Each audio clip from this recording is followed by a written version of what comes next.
What we can build is a constructive, problem-solving mindset, recognizing finance as a key enabler of ambitious climate action and an opportunity to showcase leadership, partnership, collaboration. I would like to draw your attention to the second report on progress towards achieving the $100 billion goal from our Standing Committee on Finance. Its findings are worth noting. The overall trend in climate finance flows to developing countries is increasing. More finance is flowing to adaptation projects. More finance is flowing in the form of grants as well as loans. But there are important lessons learned on improving transparency, access, and affordability. We need to use these spaces not to finger point, but to push forward on the ways access to finance can be improved. Finance can be made more affordable in the midst of a severe fiscal constraints and debt crisis. And more innovations and resources can be tapped to assist developing countries. Because here in Baku, it's not just about agreeing a new target for climate finance. It's about enabling climate action everywhere. Why? Because climate finance is essential to ensure that NDCs are whole of government and ready for investment. The huge opportunities we have and terrible risks we face are real. It's time to take action to bridge gaps, solve problems, and come together to ensure climate finance and climate action benefits everyone. I thank you. Thank you so much for the opening remarks. Tangible benefits, more people benefiting, affordable and accessible finance, and enabling climate action, Dear colleagues, the COP29 president is engaged at the moment and will join us as soon as possible. With that, we would now like to invite Mr. Richard Muyungi and Gabriela Blatter, members of the Standing Committee on Finance, for the scene-setting presentation on the second report on progress towards achieving the goal of mobilizing jointly United States dollars $100 billion per year to address the needs of developing countries in the context of meaningful mitigation actions and transparency on implementation. I now give the floor to Mr. Richard Muyungi and Gabriela Blatter, who will be joining us virtually. Thank you. Thank you. Thank you very much, Chair, and distinguished delegates, dear colleagues, ladies and gentlemen. On behalf of my co-facilitator, Gabriela Blatter, who is online, you can see her. It is a great pleasure to present the key findings of the second report on progress towards achieving the goal of mobilizing jointly $100 billion per year to address the needs of developing countries in the context of meaningful mitigation actions and the transparency of implementation. Similar to the first report, this work was undertaken by the Standing Committee on Finance in response to the mandate from COP27 in Sharm el-Sheikh, Egypt. Under the guidance of the Standing Committee on Finance, the technical report looked at the progress across three dimensions of the goal. The first dimension is mobilizing jointly the $100 billion per year by 2020 through to 2025. The second dimension looks at addressing the needs of developing countries, and thirdly, looks at how we can achieve the goal in the context of meaningful mitigation actions and the transparency of implementation. A wide range of sources of information are used to provide quantitative and qualitative information on the 3 dimensions I just mentioned and the interlinkages between them. Table 1.1 in the technical report provides information on the sources used for each of these dimensions of the goal. The methodological challenges and limitations were also noted. 2 key challenges were identified. 1, lack of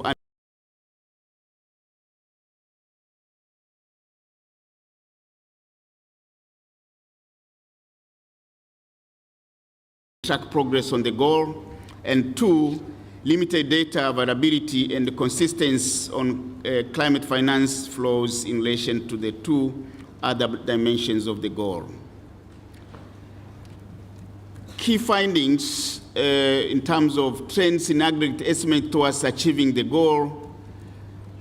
This report assesses progress using various information sources and accounting methods. In doing so, we do acknowledge the diverse sources, channels, and the financial instruments that lead to different conclusions.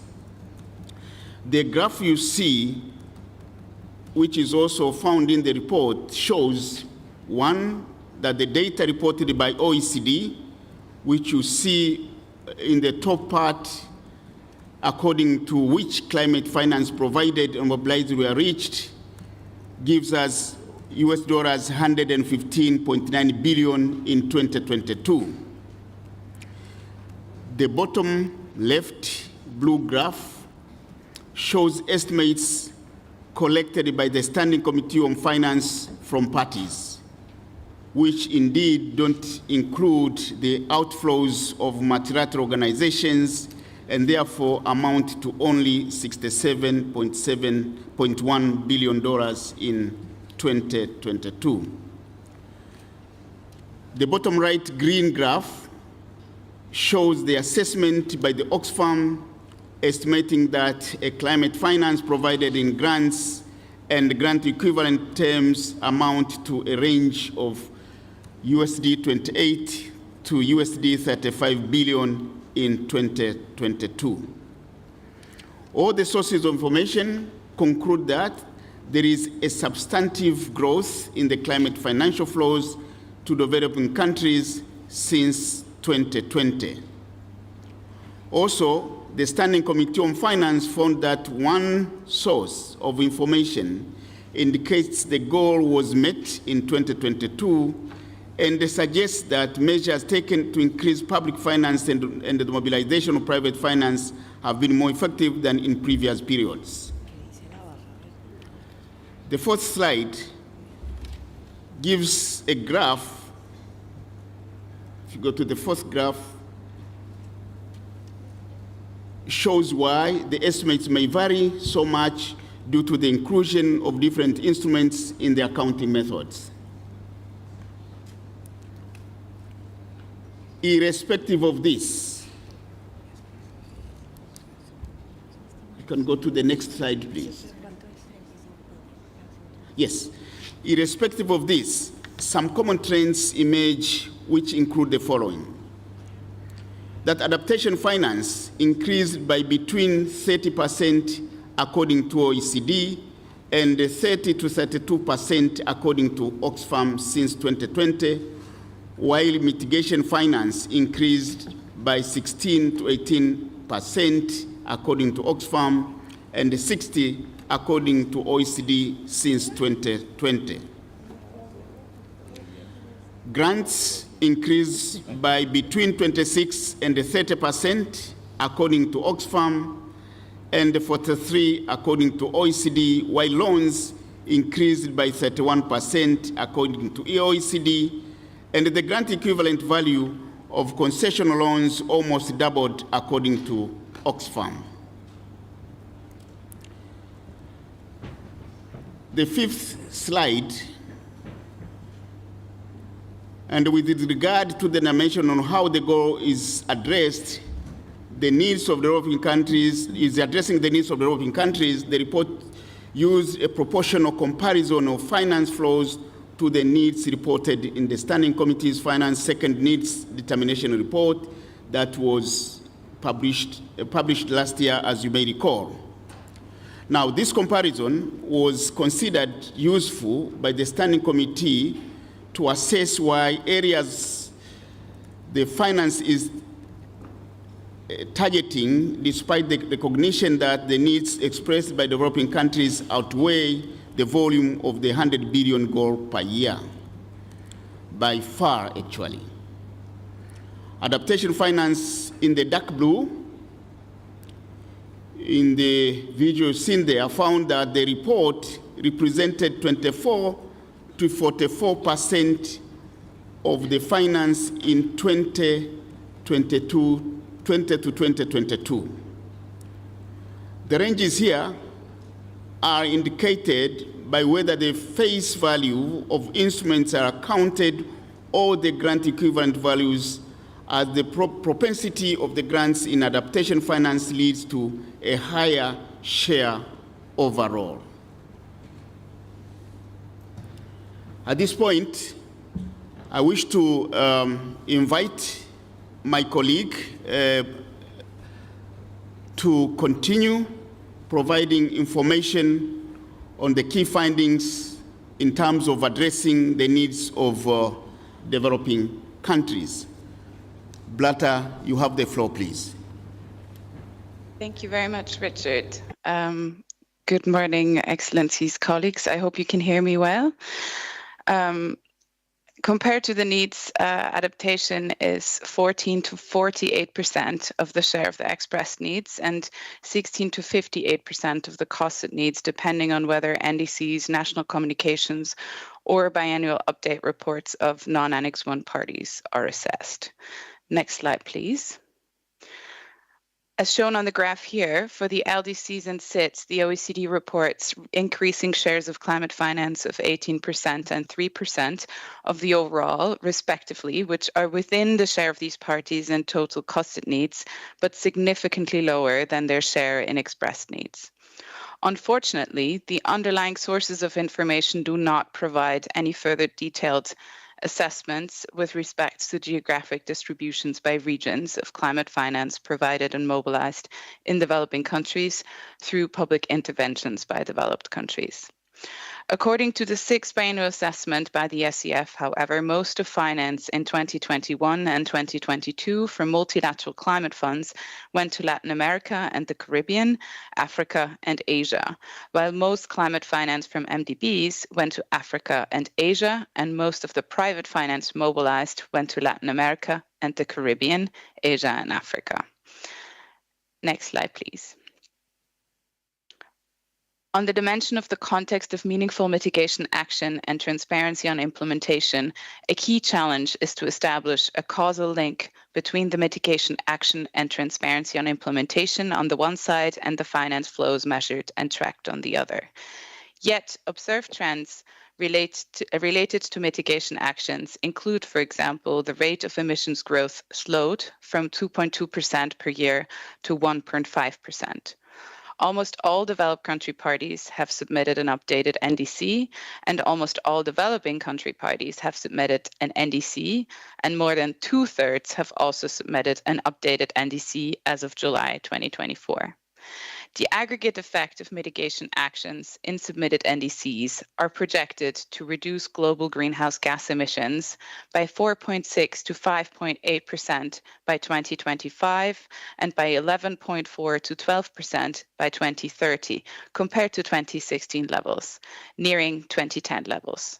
Although it should be noted, the IPCC estimates emissions need to fall by 43% from 2019 levels to be consistent with a 1.5 degree pathway, so we're still quite off.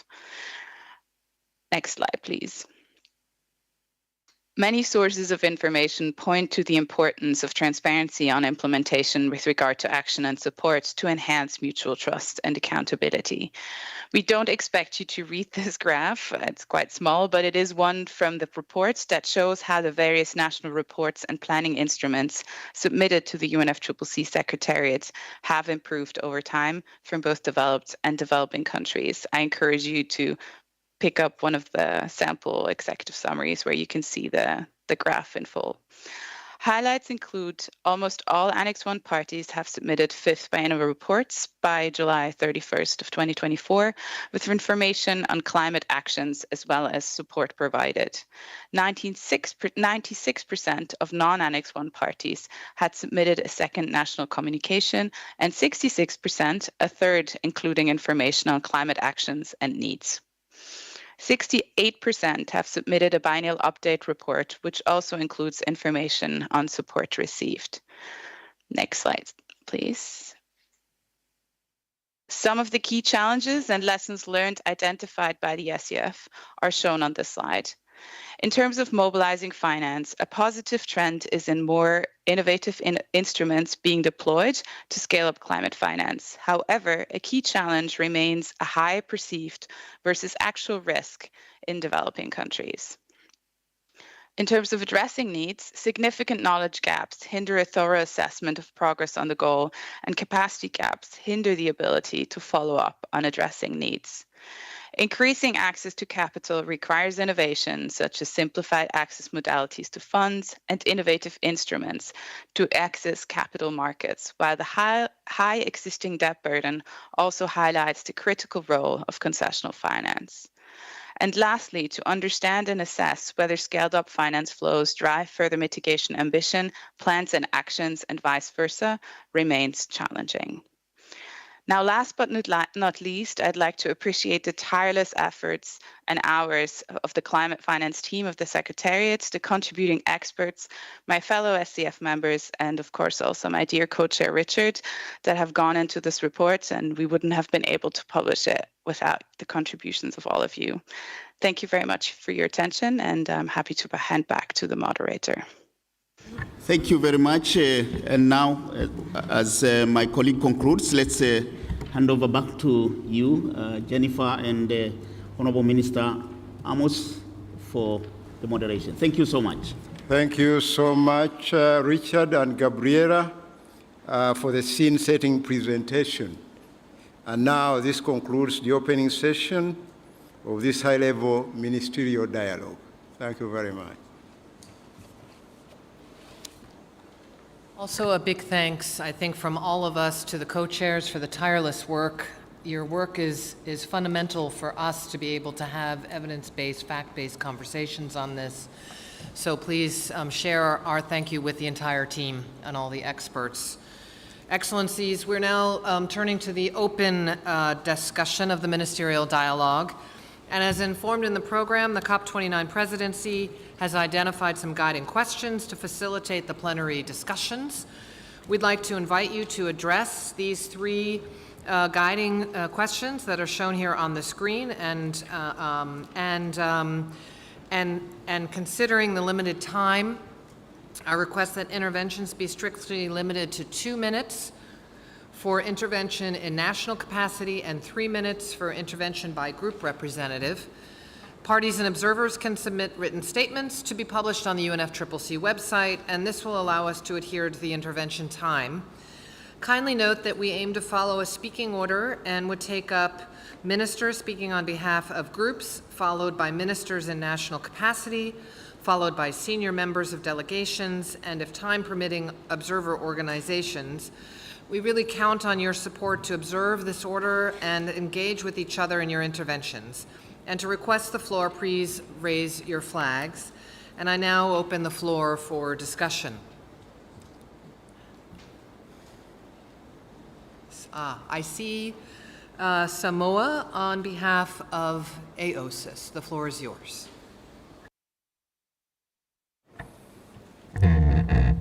Thank you, co-facilitators, for organizing this session. Excellencies, colleagues, I will try and address all the three questions in our intervention, and I speak on behalf of AOSIS.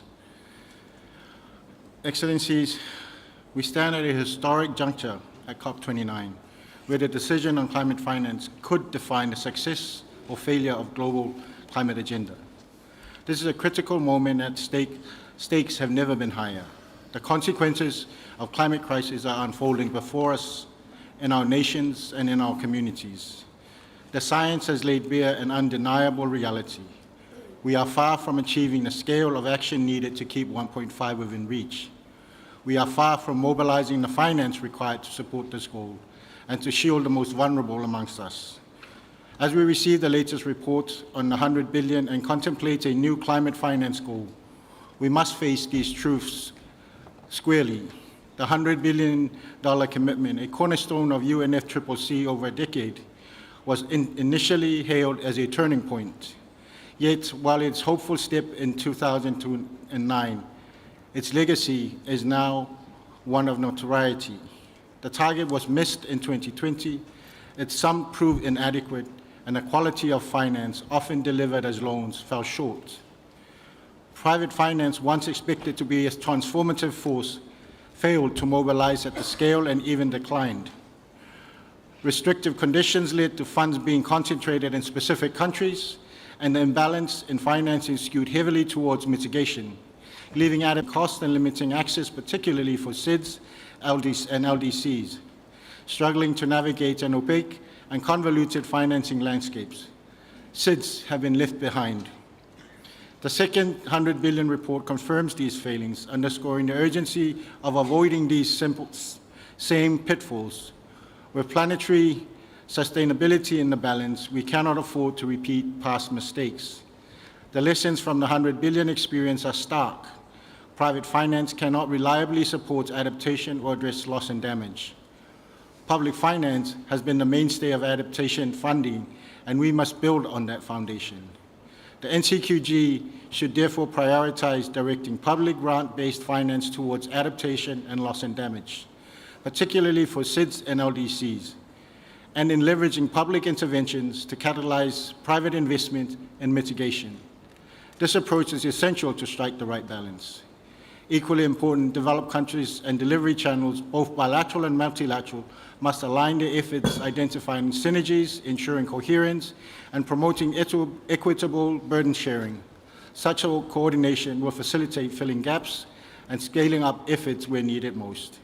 Moreover, agreeing on what constitutes climate finance for reporting purpose is crucial for transparency and for adjusting as needed.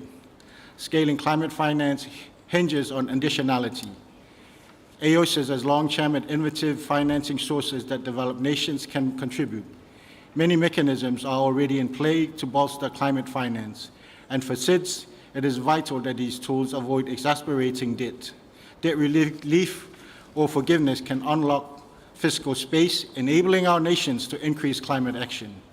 Several SIDS have benefited from debt swaps, and their experiences can serve as valuable lessons for others. Strategic partnerships can enhance credit rating or de-risk investments are also crucial to mobilize finance for SIDS. The Bridgetown Initiative 3.0 proposes further measures that could help scale climate finance globally. We must pursue these and other solutions to make the colossal challenges before us. At the same time, we must avoid the trap of one-size-fits-all approach.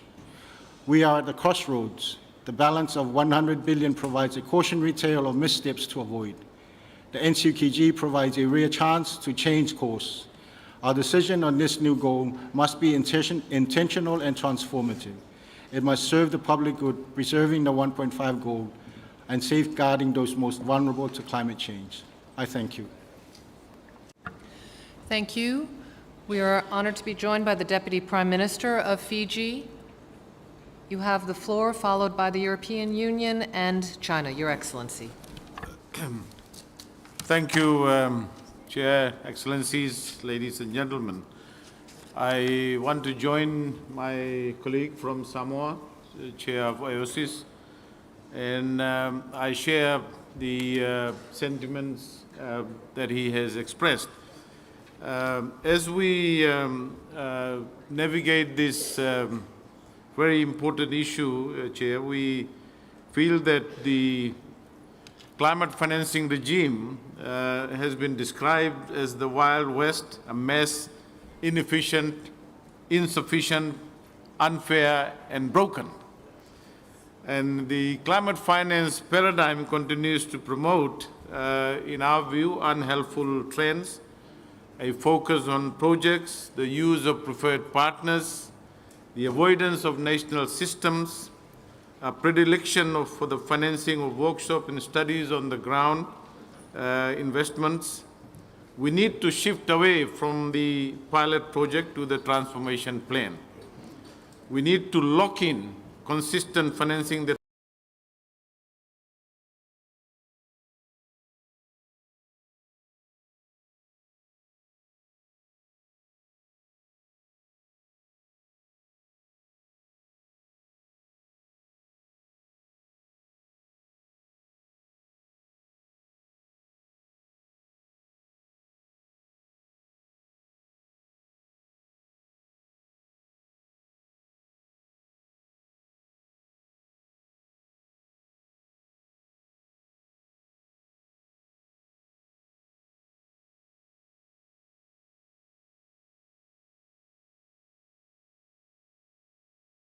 lock in consistent financing that lock in consistent financing that lock in consistent financing that lock in consistent financing that lock in consistent financing that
with its goals. We, as the EU and its member states, together with other providers, are reaffirming our commitment to contribute to meeting the collective annual $100 billion goals through 2025. The goal was met for the first time in 2022, reaching a total volume of $115.9 billion. To this end, the EU and its member states contributed 28.5 billion euros, which is around 30 billion US dollars in climate finance from public sources. Further, in last year, the European Union and its member states contributed 28.6 billion euros in climate finance from public sources to support developing countries to reduce their greenhouse gas emissions and adapt to the impacts of climate change. Almost half of the public funding will come in the form of grants, and close to every 2 out of 3 euros of EU's international public funding is provided in concessional terms. At the same time, the EU is actively seeking to extend the range and impact of sources and financial instruments and to mobilize more private finance, all being major tools to support international climate action. One of the key lessons learned from the 100 billion goal is the importance of private funding as a key source of climate finance. We need to undertake further efforts to facilitate the mobilization of more private funding, including by enhancing enabling environments, which remain important for leveraging private finance as well as for funding adaptation actions and supporting the most vulnerable countries. Improving the effectiveness and impacts of climate finance from both recipient and providers' perspectives, as well as improvement of tracking private finance flows is key.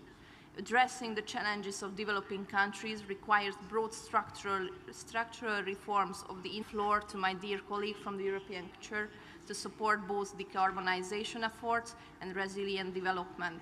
In order to achieve our climate finance challenge, we need to expand the sources of financial landscape to make it consistent with the Paris Agreement goals. And now I give the floor to my dear colleague from the European funding, broaden the contributors' base with all the countries that are in position to do so, including the emerging economies should contribute, and we need to identify innovative sources of funding. We see this discussion in multiple fora, including G7, G20, the Paris Summit on the New Financial Pact, and the Africa Climate Summit. Under the steer of the Brazilian presidency, the work of G20 Task Force on Global Mobilization Against Climate Change has looked at innovative finance approaches and looking how we can make these funds work better together.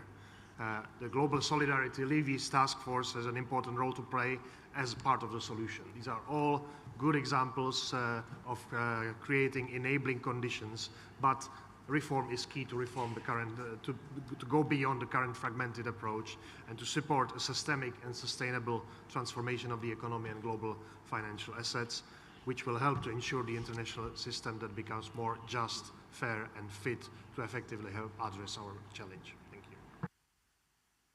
Thank you very much. Now give the floor to China, followed by Sweden and Ireland. 谢谢主持人，各位同事，大家好。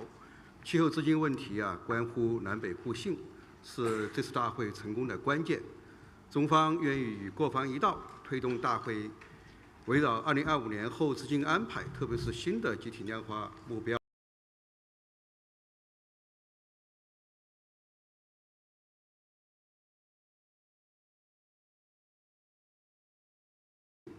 这是 NCOG 取得成果的根本遵循。发达国家应该继续履行公约下为发展中国家提供资金支持的义务，并带头调动资金。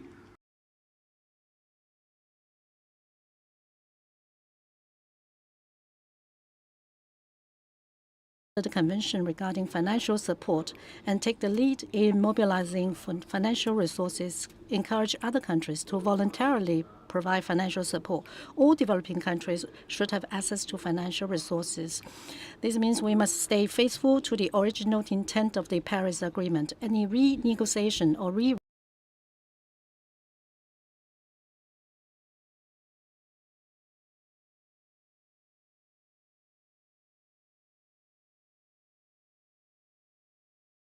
for the NCQG, presenting a figure much higher than $100 billion at this conference as early as possible would be a critical key. Developed countries should first deliver on the target of $100 billion per year by 2025, and commitment of redoubling the funding for adaptation, and on this basis propose a funding commitment much higher than $100 billion. Under the current situation, all parties expect developed countries to stay clear from any external interference, shoulder their responsibilities, and inject momentum to ACQG. Third, equal emphasis should be placed on quality and quantity. The source of funding should be mainly public funds. Only this way can we convey to the international community the strong commitment of the developed countries and a clear and stable policy signal to financial institutions and private sector. The accessibility must be further increased to ensure developing countries, especially vulnerable and capacity constrained among them, have an easier access. The allocation of funds should strike a balance between mitigation and adaptation and boost confidence in the full implementation of the Paris Agreement. I want to point out further that NCQG is financed by developed countries. Any discussion on expanding the scope of contributors would not help to solve the problem, but rather will lead to greater controversy. The vast number of developing countries have and will continue to contribute voluntarily and assist each other mutually and this is icing on the cake and outside the NCQG. I believe an ideal scenario of funding for 2025 is one in which NCQG and South-South cooperation mutually supporting each other, accomplishing each other on parallel tracks, coordinating with each other to help realize a green, low-carbon, climate-resilient, and sustainable future for the world. Thank you. Thank you so much. I call now on Sweden, followed by Ireland and Solomon Islands. Thank you, Madam Chair. Truly honored to take part in the conversation here at COP29. Global ambitions on climate action must be raised, and so must climate finance. Sweden welcomes that the OECD now has confirmed that the 100 billion goal was met and overachieved in 2022. Sweden is one of the world's top providers of climate finance. We contribute extensively through the MDBs and the major global climate funds, and we work to mobilize more private capital. I am proud to be able to announce, for the first time in an international context, a new contribution of 8 billion Swedish kronor to the second replenishment of the 5. During our chairmanship, $763 million round, as well to promote even more efficient use of GCF resources among the larger donors. The Green Climate Fund is a central pillar in Sweden. In addition, in addition to our new pledge to the GCF, I'm also proud to say that Sweden on Tuesday pledged 200 million Swedish kronor, $19 million, to the Fund for Responding to Loss and Damage. We look forward to seeing this fund support the most vulnerable in grappling with the effects of climate change in a way that complements the already existing actors within this field. Sweden wants to send a strong signal about our commitment to combat climate change and our willingness to show leadership on climate financing together with you, our global partners. However, no single donor can do this alone. There is an urgent need to increase the donor base, and we encourage others to step up, existing donors to increase their contribution, and new donors to come forward. At this COP, we will hopefully be able to agree on a new collective quantified goal on climate finance. The goal needs to be sufficiently ambitious to support countries in delivering on the Paris Agreement, but at the same time, it should be a realistic reach. To be able to continue attracting climate finance, countries need to enhance their focus on effectiveness and on what results are achieved through these funds. To further strengthen the case for more climate financing, it is also crucial that all countries take responsibility in enhancing domestic resource mobilization and ensuring an attractive investment climate. Let us work together to deliver a successful outcome from COP29 that makes a real difference for climate action on the ground. Thank you so much. Thank you so much. Now give the floor to Ireland, followed by Solomon Islands and the United Kingdom. Thank you, Jennifer. If I can just reflect back on just some of the things I heard this morning in this meeting this morning that just made me think. I listened to Simon Steele, as always, with real interest, and he was talking about us building a construction. He said we need to bridge gaps to solve problems. And I recall always Antonio Guterres, Secretary General of the UN, talking about those bridging has to be north-south and east-west. We need global response. And I listened then to Minister Schuster from Samoa, as always with real interest again, and he talked correctly about the cornerstone of public finance in building confidence, building trust. And I was thinking maybe a slightly different word might be appropriate in my mind, or how we might see this. For that public finance, in my mind, could be seen as a capstone. in the sense when you're building bridges, the capstone is the thing that gives the bridge real strength, that you have other layered stones that actually help build this construction, which we do need to do. And I mentioned that because I also want to reflect just what obviously my European Union, our European colleagues, European Commission and Presidency said, that what is this bridge?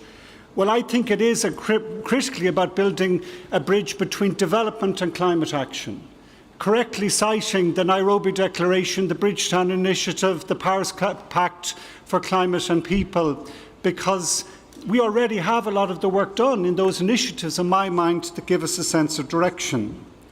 We will not have all the stones in place in this COP29 in Baku, but we know maybe the cornerstone might be, as again our European Union colleague said, the possibility of innovative sources of finance that might come recommended by that Global Levies Task Force. I recall President Ruto in Kenya making the key obvious point.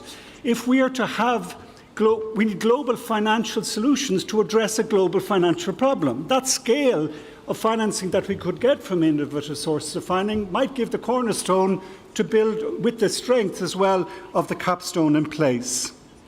I also want to reflect and agree with our Chinese colleague, the Minister for China said. I think he's absolutely correct, and we all have to agree here.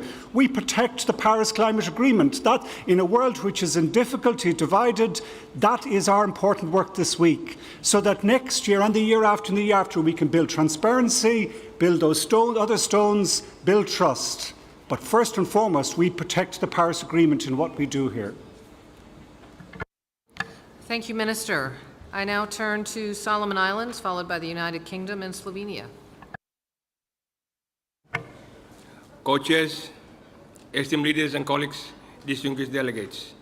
As a highly vulnerable state, Solomon Islands see this COP29 focus on climate finance as fundamental to the global efforts to meet the goals and aspirations of the Paris Agreement and to enhance climate action for the most vulnerable. As we speak, the impacts of climate change in my country and the Pacific Island region continues to undermine our sustainable development aspirations and livelihoods. The impact of climate change for us are not just numbers that would emerge from IPCC report or some vulnerable assessment report. They are stories of people, livelihood, and culture. We recognize the focus and importance of this COP29 on climate finance as the enabler for us to address our vulnerabilities and losses due to climate change. We are very concerned about the pace of progress to effectively, in a transparent manner, key enablers in the Paris Agreement, in particular relating to providing financial resource flows as provided for in the Article 2.1c and sources as provided for in Article 9.1 and 9.4 in the Paris Agreement. We urge this meeting that a new collective quantified goal must actively contribute to creating time-bound, measurable, and an ambitious pathway towards achieving the 1.5 degrees Celsius goal and climate-resilient actions. The prevalence of debt-based instruments have eroded trust and hindered effective climate action. We urge COP29 to seek alternative financing instruments that do not further exacerbate our existing financial burdens. This is important in order to allow us to effectively address vulnerabilities and enhance resilience. My delegation is very concerned on the reliance on climate finance debt instruments, which fundamentally undermines the spirit and intent of the Paris Agreement and places undue burdens on already struggling nations. We urge the dialogue on 2.1c and the discussion on the mitigation program to elevate action on these incentives related to fossil fuel subsidies, in particular for developed country parties, which are barriers to pathways towards keeping 1.5 degrees Celsius alive. Addressing fossil fuel subsidies, in our view, is fundamental to keeping 1.5 degrees alive. Chair, ongoing call at subsequent COPs for simplified, new, predictable, and grant-based funding remains to be fully realized. The amount of climate finance access still falls significantly short of the estimated adaptation and mitigation needs against our nationally determined contributions and the climate change adaptation priorities. The NCQG discussion for COP29 must operationalize Article 9.4 on the special circumstances of seeds and LDCs and establish minimum flow finance allocation for seeds and LDCs with simplified and grant-based access modalities. Whilst we highly We are highly vulnerable to climate change. Some of the solutions to building climate resilience must come from us in the Pacific, from our knowledge systems about our islands and our people. We call for enhanced enabling capacity through financial resources, which is due to us and our future children as a result of the human-induced climate change. The NCQG is therefore fundamental to that end. The Solomon Island delegation believes that our collective success hinges upon a commitment to transparency, accountability, and equitable partnerships. We are confident that by working together, we can overcome these challenges and create a more resilient and sustainable future for all. Thank you. Thank you, Your Excellency. And I am very pleased. I'm going to give him enough room to sit down, Mr. President. I have the great pleasure to welcome COP29 President, Minister Babayev, and Your Excellency, it's wonderful that you are here, and you have the floor. Thank you, Jennifer. Excellencies, colleagues, dear friends, welcome to Baku, welcome to Azerbaijan, and welcome to this 6th high-level ministerial dialogue on climate finance. I would like to extend my special thanks to the Standing Committee on Finance for their work on this matter, and especially for their biennial reports, which will help to inform efforts this year. Climate finance is a key to the COP29 presidency's agenda and to the broader climate process. Ladies and gentlemen, the urgency of the situation is evident. We have seen the scale of devastation caused by the impacts of climate change throughout the year. In Pakistan, we observed the aftermath of floods which impacted a third of the country. We have recently seen the catastrophic damage from flooding in Spain as well. And in the Pacific region, we saw island communities faced with the possibility of being totally wiped out. We must act now.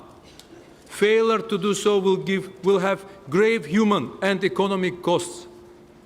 We meet here today to evaluate the progress and fulfillment of the goal we set in Copenhagen and extended in Paris.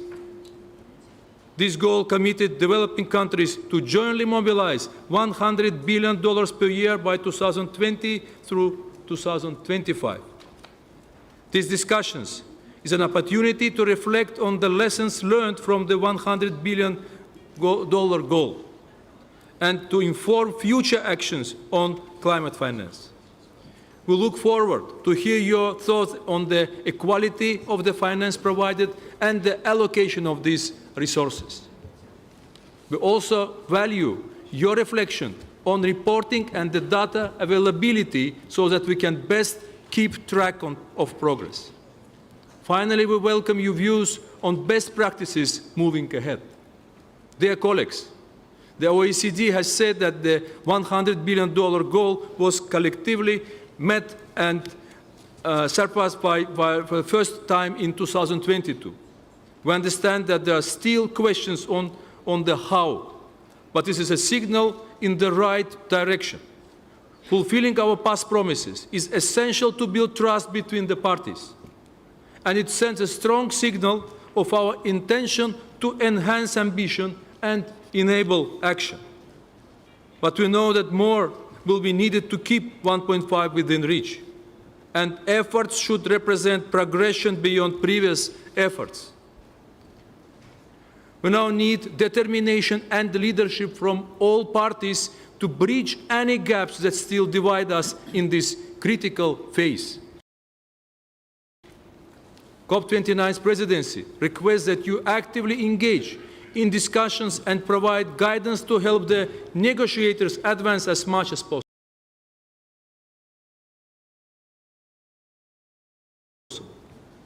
This week, leading multilateral development banks projected that their annual collective climate financing would reach $170 billion by 2030.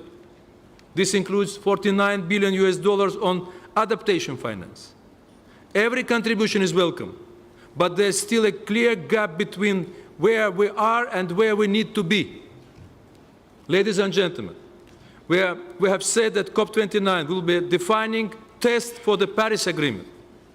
Delivering the climate finance that developing countries need is one of the main metrics of shared success. But we can learn from past work to inform the road ahead. We look forward to hearing your contributions today. I thank you. Thank you so much for your remarks, Your Excellency. We will now continue with our open discussions, followed by the United Kingdom and followed by Colombia and Slovenia.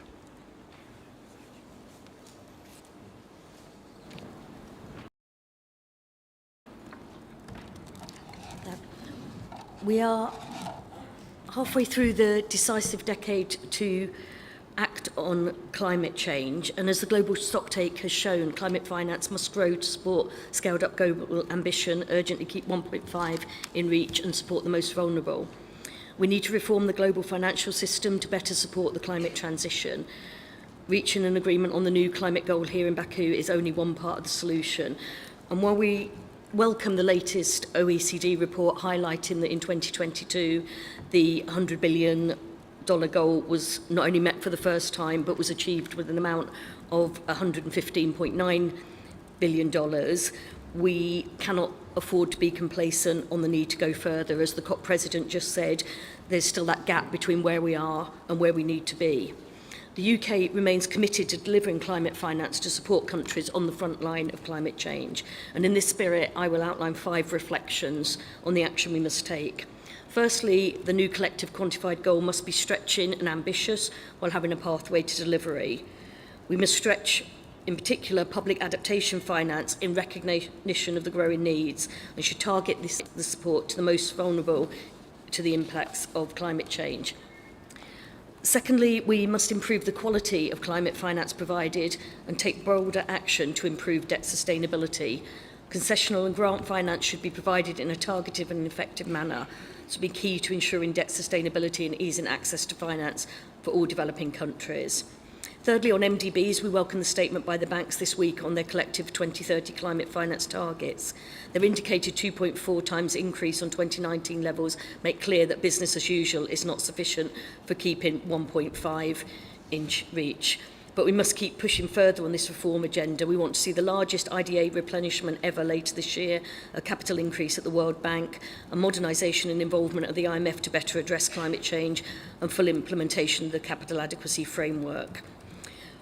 Fourthly, on private investment, we need to make a more concerted effort internationally to rally private capital into developing country economies. The UK is uniquely positioned to drive this agenda through the City of London and is committed to making Britain the green finance capital of this world. Finally, to mobilise even greater quantities of finance, we must identify and make use of existing, new and innovative sources of funding.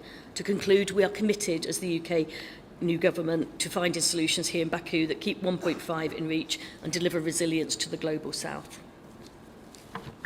Thank you. Can we now hear from Colombia? Thank you so much, Chair, and thank you for the government of Azerbaijan for hosting us here in Baku. First, I would like to bring a sobering data fact. These first 6 months of climate disasters have already cost $41 billion in climate disasters related. And this is with a world of 1.1 Celsius. But actually, the new quantified goal will have to be quantified starting to understand that 2024 will be the first year of 1.5. So how much will it cost climate disaster plus adaptation window that is closing, plus the lack of action of mitigation? So it has to be quantified according to climate reality. We are not anymore in the world of 2020 to 2025. This means that the new quantifiable goal has to take into account that the less mitigation that is done, and according to the gap analysis, right now we are heading towards a 3.0 Celsius temperature. If we are in the current path of development. The less that is invested in mitigation, the more that it should be invested now in loss and damage. And as time progresses, these should be quantified. So what are the sources of finance and what is the reality of developing countries? We are right now in a debt crisis. It means that our access to capital costs 10 times more than any of the developed world. This means as well that the fair transition is not happening because our countries are seen as risk countries that are more risky any time as climate collapse and climate shocks hit us. So the more risky we become, the less access to capital we have. The less access to capital we have, the less we can invest in a fair and just transition. So how are we going to break this situation as a collective global community? We would like to leave 4 key points. First, we should have a debt pact for 10 years to open fiscal space for countries to invest in the climate transition. Second, risk assessments and NDBs should change their policy, and developed countries are the shareholders of these NDBs, so you can do more on that.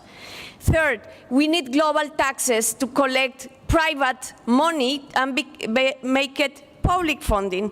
And fourth, money should go directly to fiscal space of countries and not through these very entangled development agencies that actually don't allow for transparency. And fifth, we need transparency and public investment. There is not going to be leverage of private investment if we don't increase by tenfold the public investment in this crisis.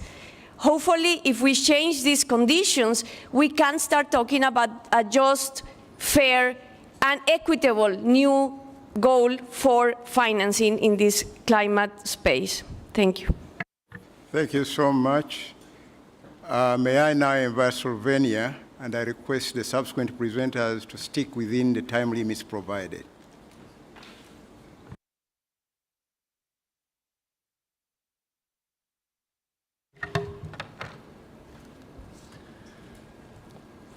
Dear COP29 presidency, ministers, high-level officials, and guests, Slovenia stresses that the new collective quantified goals must be ambitious yet realistic to drive the global shift toward net zero and climate-resilient economies.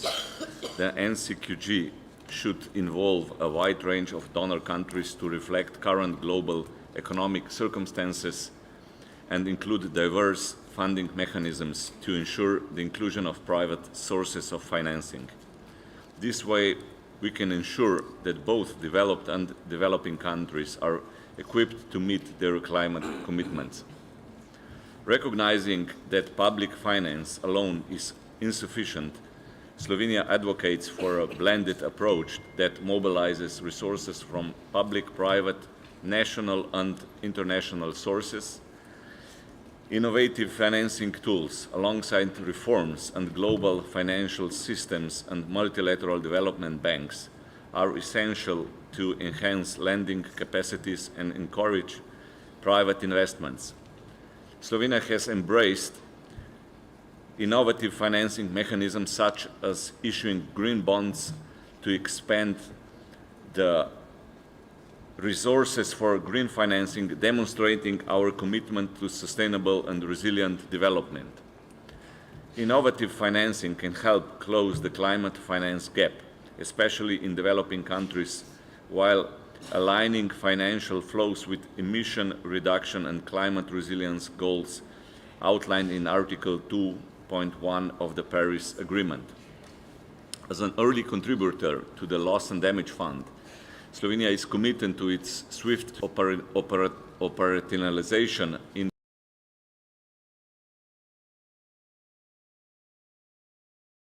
to help vulnerable countries address climate impacts. Slovenia also supports ongoing reforms in the global financial system to unlock further investment in climate action.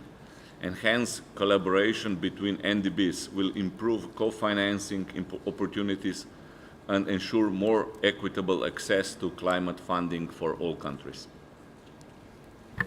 Thank you so much, Slovenia. May I now invite Tanzania, followed by Kiribati, and the Democratic Republic of Congo. Tanzania.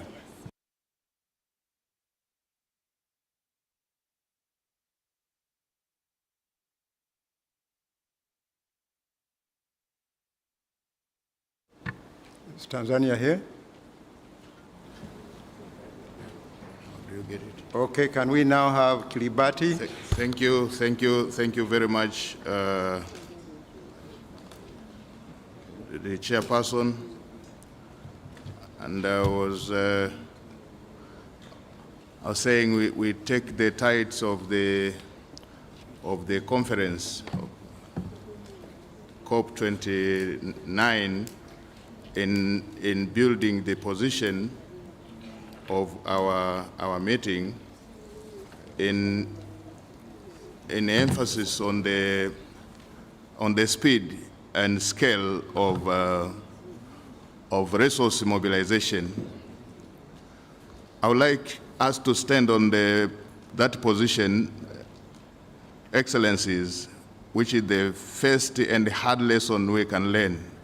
The climate crisis is already eroding further the economies of developing countries and further putting a tragedy on the women and youth, taking them to extreme poverties. Most developing countries, like Tanzania, whose economies are being affected by the relentless floods, ferocious hurricanes, and devastating droughts, have in place or are finalizing and funding preparation of national adaptation plans, and they have already submitted the national adaptation plans and have already submitted the national determined contributions. Excellencies, in Tanzania, we have tried our best to finance climate actions from the national treasury domestic mobilized resources, such as the fiscal space allows. Domestic public finance is an important but not enough to finance adaptation and mitigation, as well as reconstruction of destroyed infrastructures due to floods and other adverse effects of climate change, without forgetting the planned development programs. Tanzania has initiated innovative financing in blue and green bonds, being made full of debt sustainability. We invite developed countries to support such initiatives aiming at mobilizing climate finance. With this architecture and financing mechanism under the Convention to support the mobilization of stable and long-term financing at scale of investment, indeed, we need developed countries to combat the climate crisis. Excellencies, the global shocks, as it has been spoken during COP28, informed that there is a slow pace in meeting the Paris Agreement commitment in mobilizing $100 billion by 2020.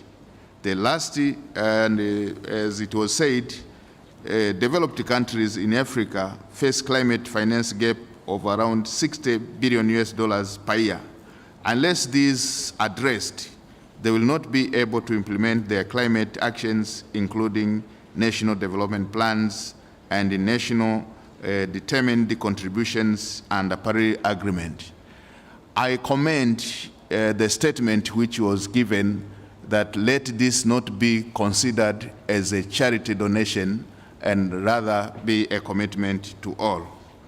The United Republic of Tanzania continues to call for transparent modality for financial disbursement, tracking of climate finances, particularly for the pledge of $100 billion annually by 2025, $100 billion by 2025, as part of commitment to facilitate implementation of Paris Agreement, and the climate finance must meet the scale of challenges to be grant-based and concessional and additional to the development finance, so that it cannot create multiple problems in our fiscal and monetary policies. In addition, Tanzania and the other developing countries continue to emphasize the importance of ensuring predictability and the transparency of the climate financing.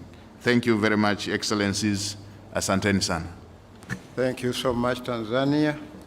May I now invite Kiribati, followed by the Republic of Congo. I beg your pardon.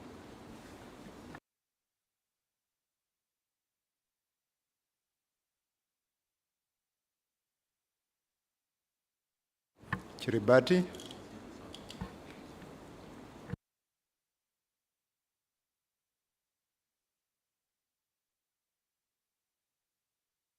Okay, may we now move on to the Republic of Congo. Excellence. Your Excellencies, thank you very much. Thank you for giving me the floor.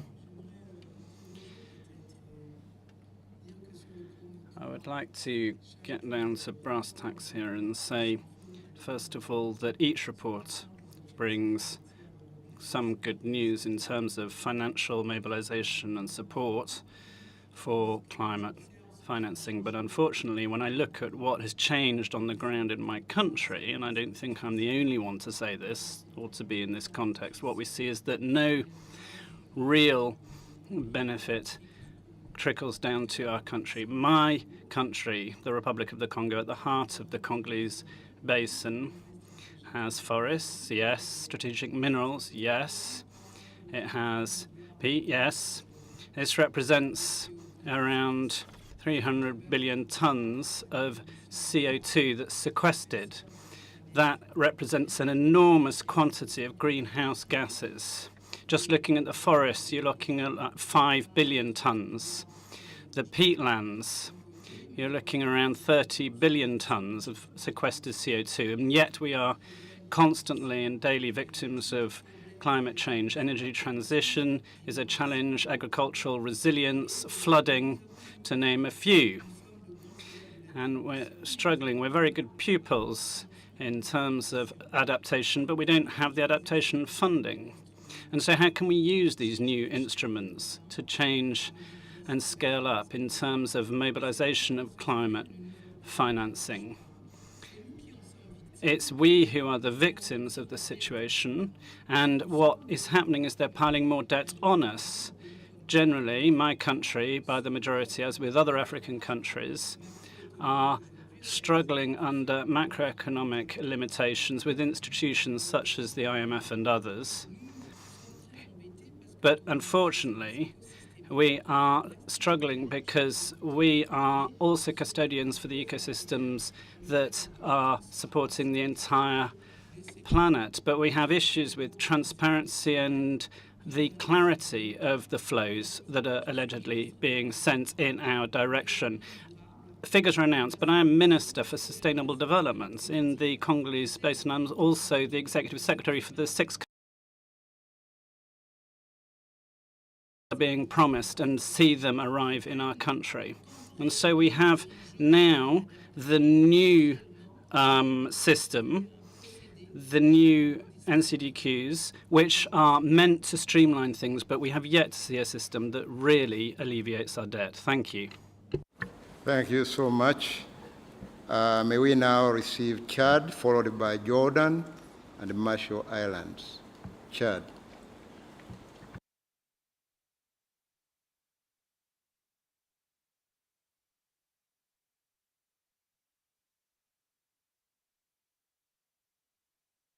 Okay, looks like they are not with us here. Jordan, may you take the floor.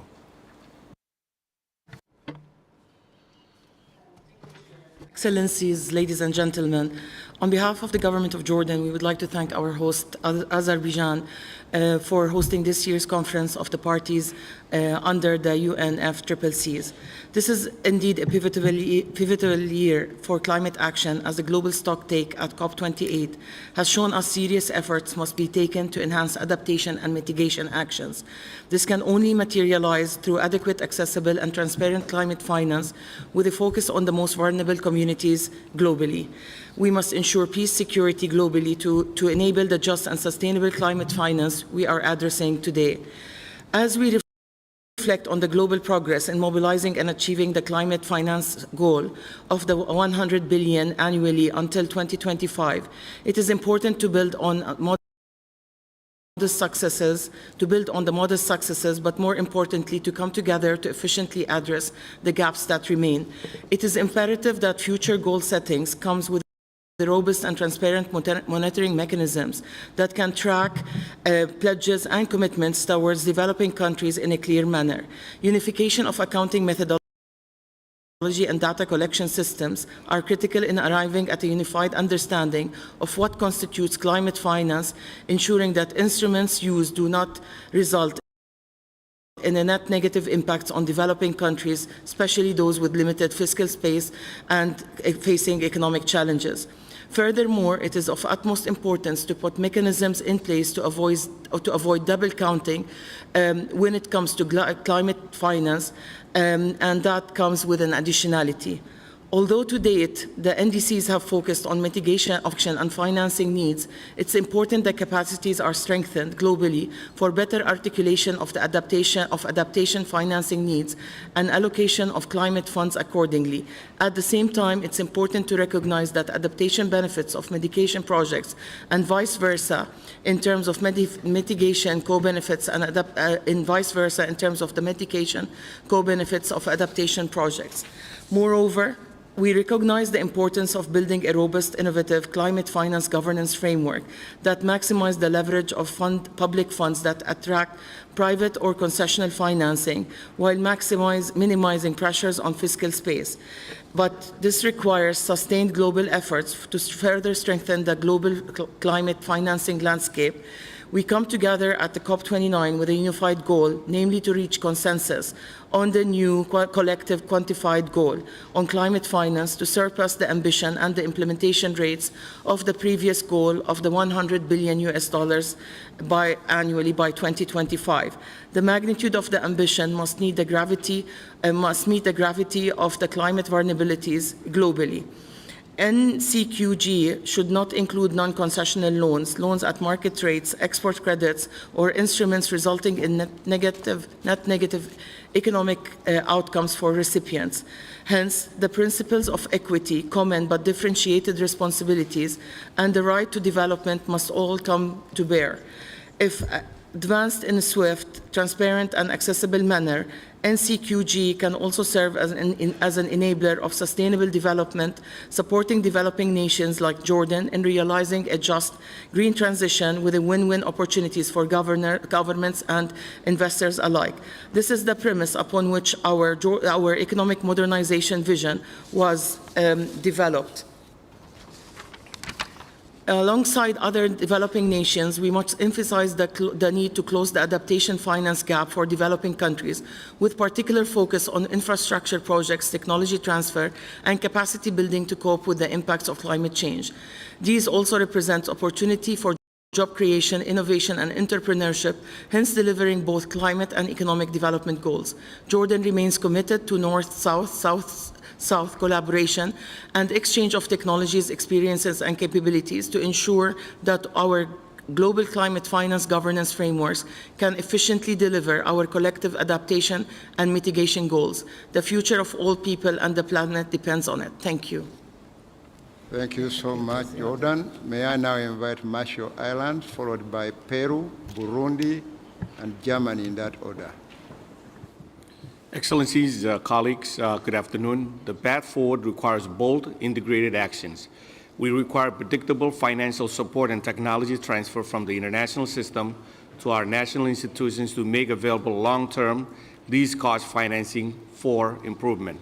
Colleagues, we must find the trillion needed to address climate change. We need a huge increase in support to vulnerable countries particularly for adaptation and loss and damage. RMI stands in solidarity with developing countries call for a 1.3 trillion quantum for the NCQGs.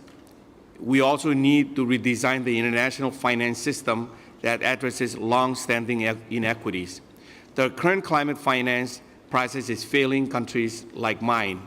Finance ministries cannot afford the continued uncertainty, promises met too late or never, and inaccessibility that we've seen in the last decade.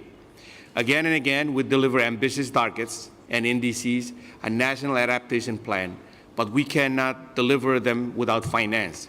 We need to rebuild the belief that putting forward ambitious plan is a worthwhile investment, and the way to do that is to ensure that the financial support needed to implement them is there. For SIDS, climate finance must urgently accelerate and strengthen our efforts to, 1, keep global warming below 1.5, 2, build adaptive capacity and foster climate resilience for our people and ecosystem, and 3, address loss and damage. The Paris Agreement addressed SIDS special circumstances in its climate finance provision. Article 9, these provisions must finally be operationalized.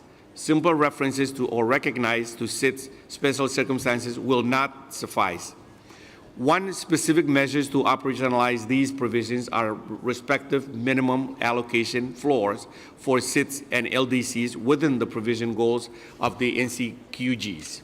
And we support AOSIS call for a minimum allocation floor for SIDS of USD 39 billion per year in grant equivalent terms.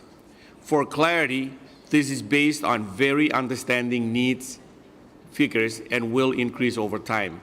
Streamlining and improving access should also be a fundamental criteria for success for NCQGs. If we can fix access in particular for SIDS, which we have some of the smallest government and significant capacity constraints, then we will be able to fix access for all developing countries. The quality of finance is as important as quantity. It has to be fit for purpose. The private sector is simply not going to fund the vast majority of adaptation and loss and damage costs. For this, we need grants. We must also be clear about what finance is not. Money for fossil fuels or market rate loans simply should not qualify.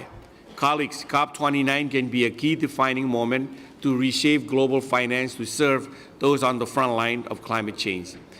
This key deliverables for COP29 serves as a political signal to financial flows to support us, reinforce and facilitate climate prosperity, not undermine it.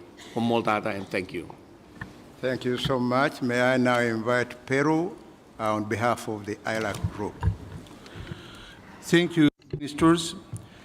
The $100 billion annual goal committed to support developing countries is largely overdue. We acknowledge progress and the efforts of countries to advance in this direction. However, we would like to express our concern that the discrepancies between sources of information remain significant, preventing a clear understanding of the progress towards the goal.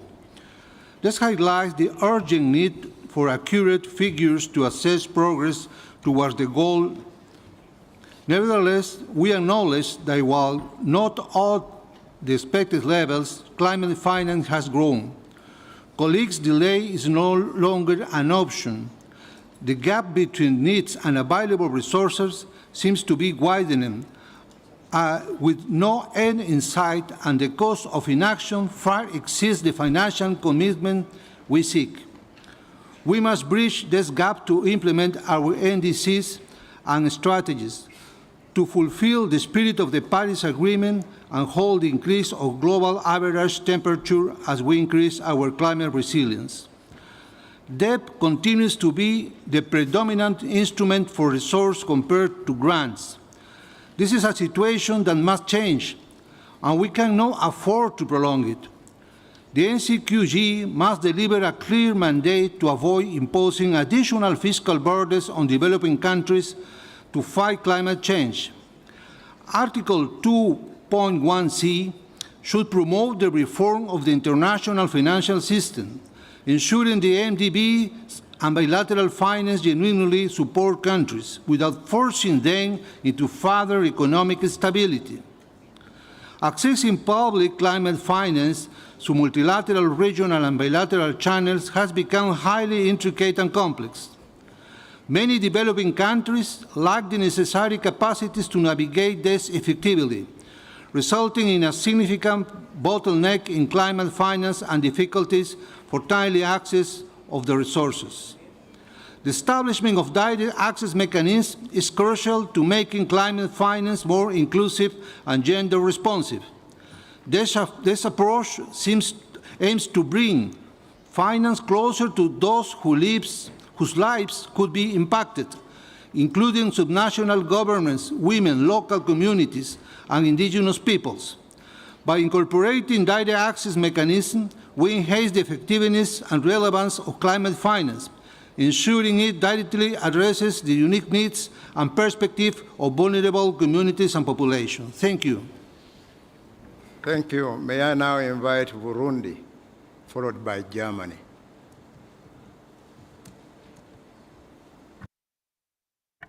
Merci. Thank you very much. Thank you for the floor. I'd like to start by congratulating the Republic of Azerbaijan for the excellent organization lent to COP29 and congratulate each and every one for the efforts they've made in attaining the goal of mobilizing $100 billion for 2020 to 2022. Notwithstanding, we note that despite these huge efforts, we still find ourselves to be in the woods somewhat with regards to climate change. Climate change is now causing huge amounts of damage. I don't need to cite any of it for you. You know it all too well. Now, to increase the impact of finance, we're lobbying for following elements in this context. The first of these is that we want the mobilized finance to be guided to the following priorities. The first of those priorities is energy transition. This is a very important element here because all countries playing a role in this, as developing countries, are still relying hugely on wood as a key fuel. Now, if the world doesn't mobilize to help developing countries, and I'm talking here about all African countries, to change their energy that they're using for cooking, the countries will still be obliged to rely overly on wood. And the role that obviously we need to play in balancing climate change and temperature increase is going to thus be reduced. And that will trigger spiraling damaging effects that leave our ability to control them, that go beyond our control. That's the first priority. The second priority, as you know, we've been calling on a review of the adaptation plans. But what is demonstrated here is that the NDCs for the adaptation plans are still at very early stages in terms of implementation in too many cases. So mitigation and adaptation plans, we would ask, must be the subject of the channeling of finance. Those important key documents, the NDCs and the adaptation plans, must receive sufficient funding. The third priority is that we are well aware that next year we must submit new NDCs. I would ask everyone to ensure that all NDCs take health into account. Here, we've seen that historically NDCs did not take this important element into account. And when we talk, as we know, of climate change, if there is rain, there's flooding. When you have flooding, you get health affected. When you have a lack of rain, you have drought. And when you have drought, it's health again that's affected. And so you can't talk about climate change if you don't deal with health. And so the NDCs need also to incorporate this very key element explicitly. The fourth priority is that we are calling for finance access procedures to be clarified and simplified. Why?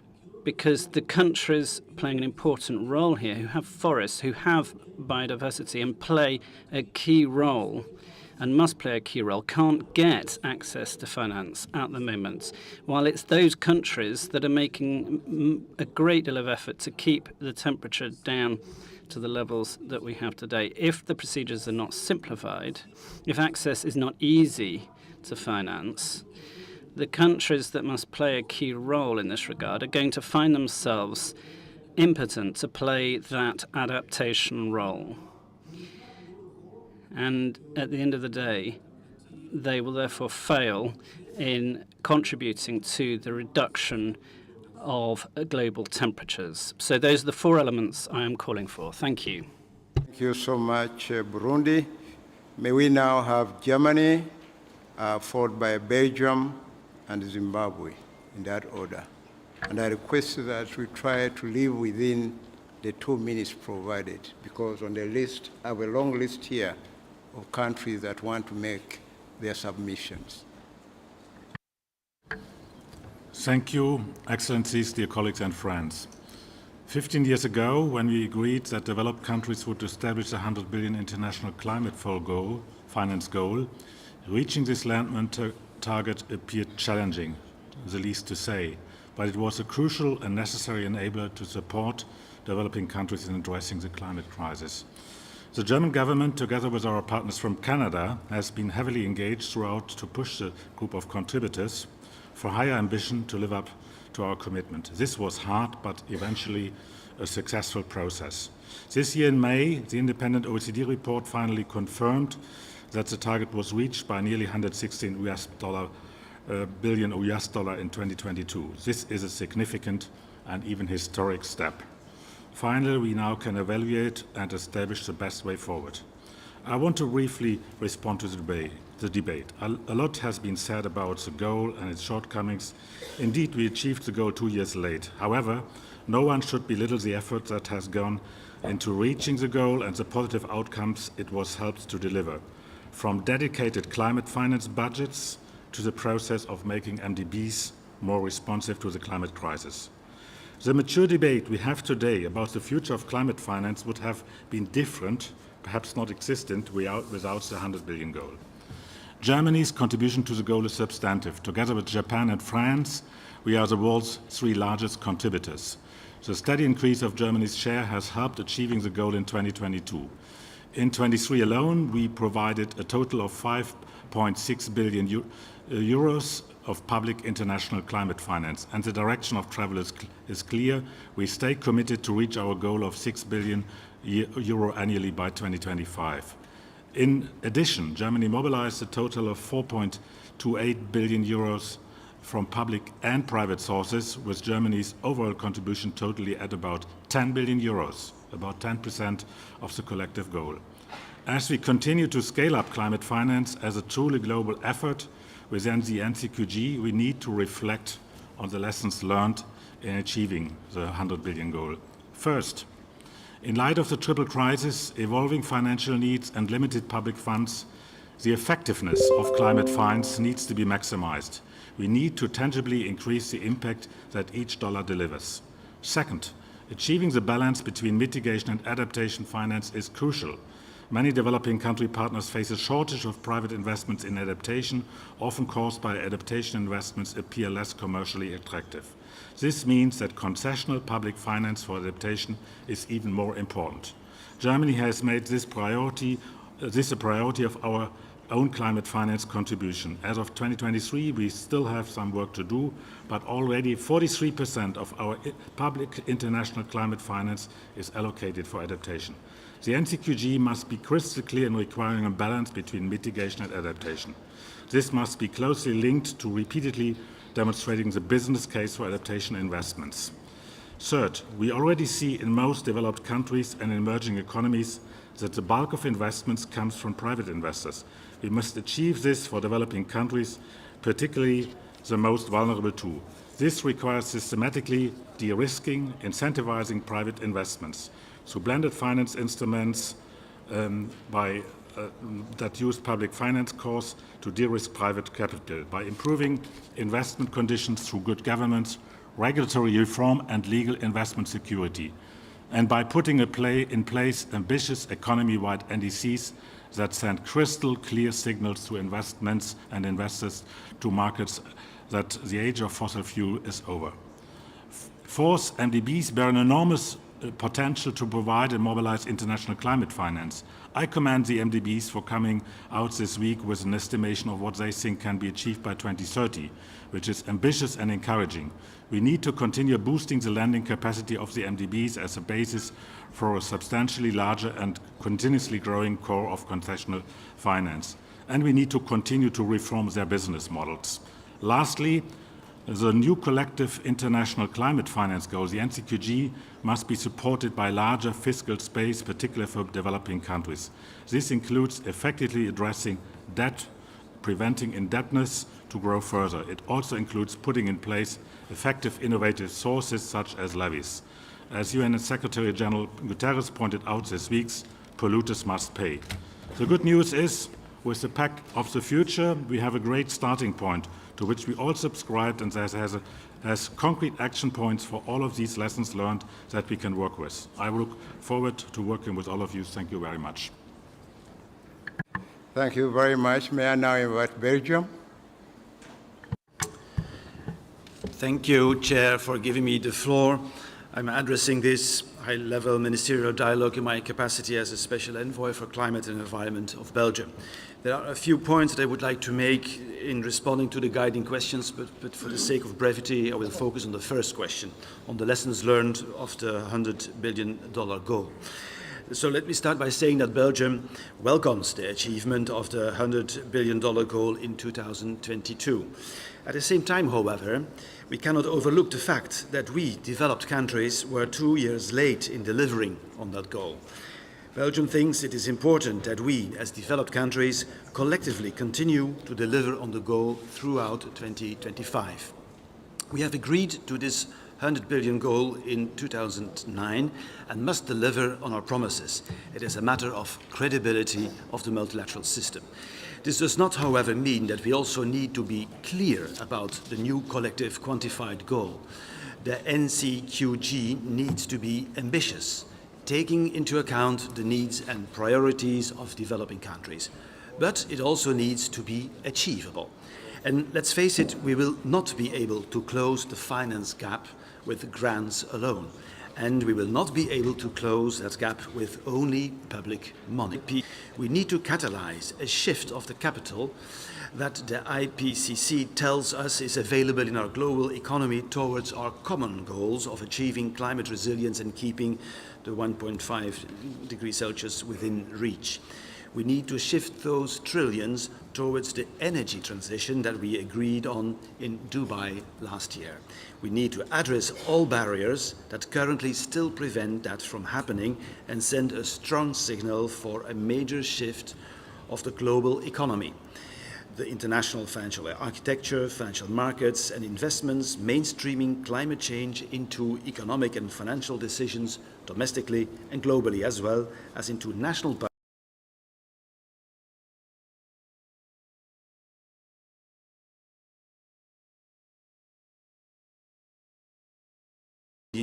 in private finance for climate action in developing countries, primarily through our Development Bank and Export Credit Agency. This success is based on a clear political guidance that is translated into strong management contracts on the integration of climate targets and the exclusion of support to fossil fuels. This requires a strong cooperation between between the various ministers and ministries. It requires strengthened cooperation on the international level as well. So we all need to break the silos and get our colleagues involved to come to the mobilization of these private funds. Thank you very much, Chair. Thank you so much. May I now invite Zimbabwe, followed by the United States of America. Thank you very much, Mr. Chair. Zimbabwe appreciates the report and the update from the committee, as the significant challenge has been in quality and completeness of data regarding climate finance flows and needs. The lack of multilaterally agreed accounting methodology hampers the ability to accurately assess progress towards the US 100 billion goals. As such, Zimbabwe is grateful for the report and urges the Standing Committee on Finance to prioritize and facilitate the development of a multilaterally agreed upon definition and accounting methodology to climate finance.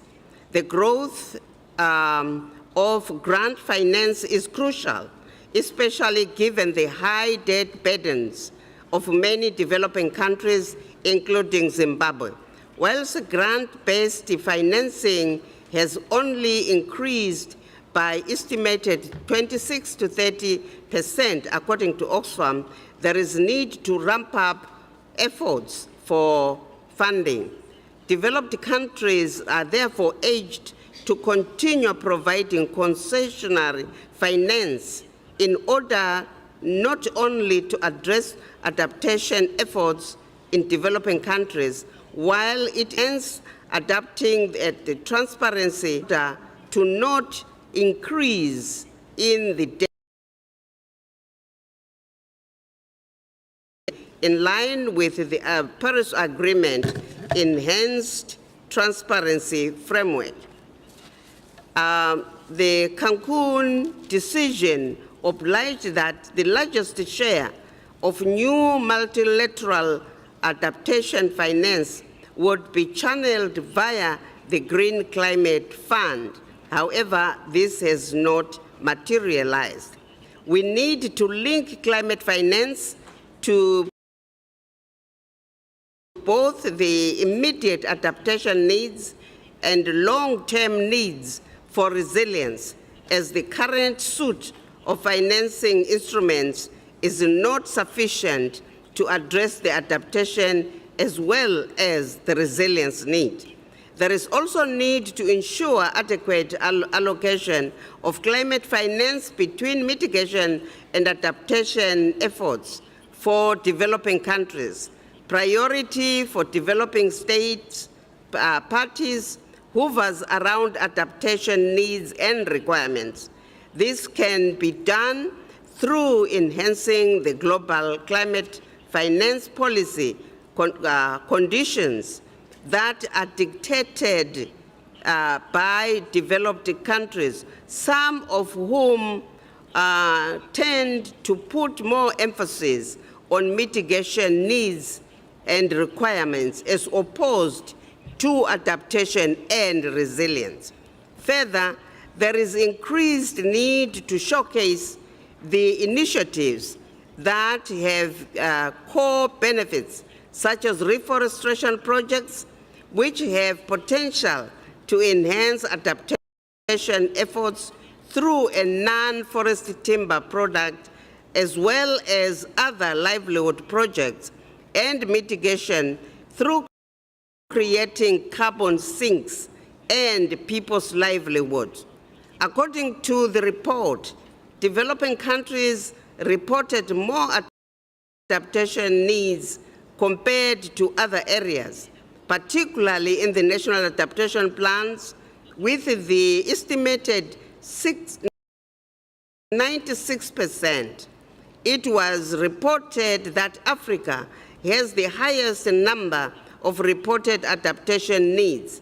Against this background, resource mobilization and allocation ought to be aligned to those statistics. Lastly, Mr. Chair, I would like to recommend that blended finance is the best, for it combines concessional public finance with private investment to reduce risk and make projects more attractive to private sector, leveraging additional resources for climate action. The Green Climate Fund is a prime example of mechanism which provide innovative instruments to further upscale climate finance while taking the burden of the initial risk. The Green Climate Fund, however, must ensure the simplification of its project application and accreditation processes, as well as the reduction of response time in order to address climate needs in an efficient manner. I thank you, Mr. Chair. Thank you so much. May I now invite the United States of America.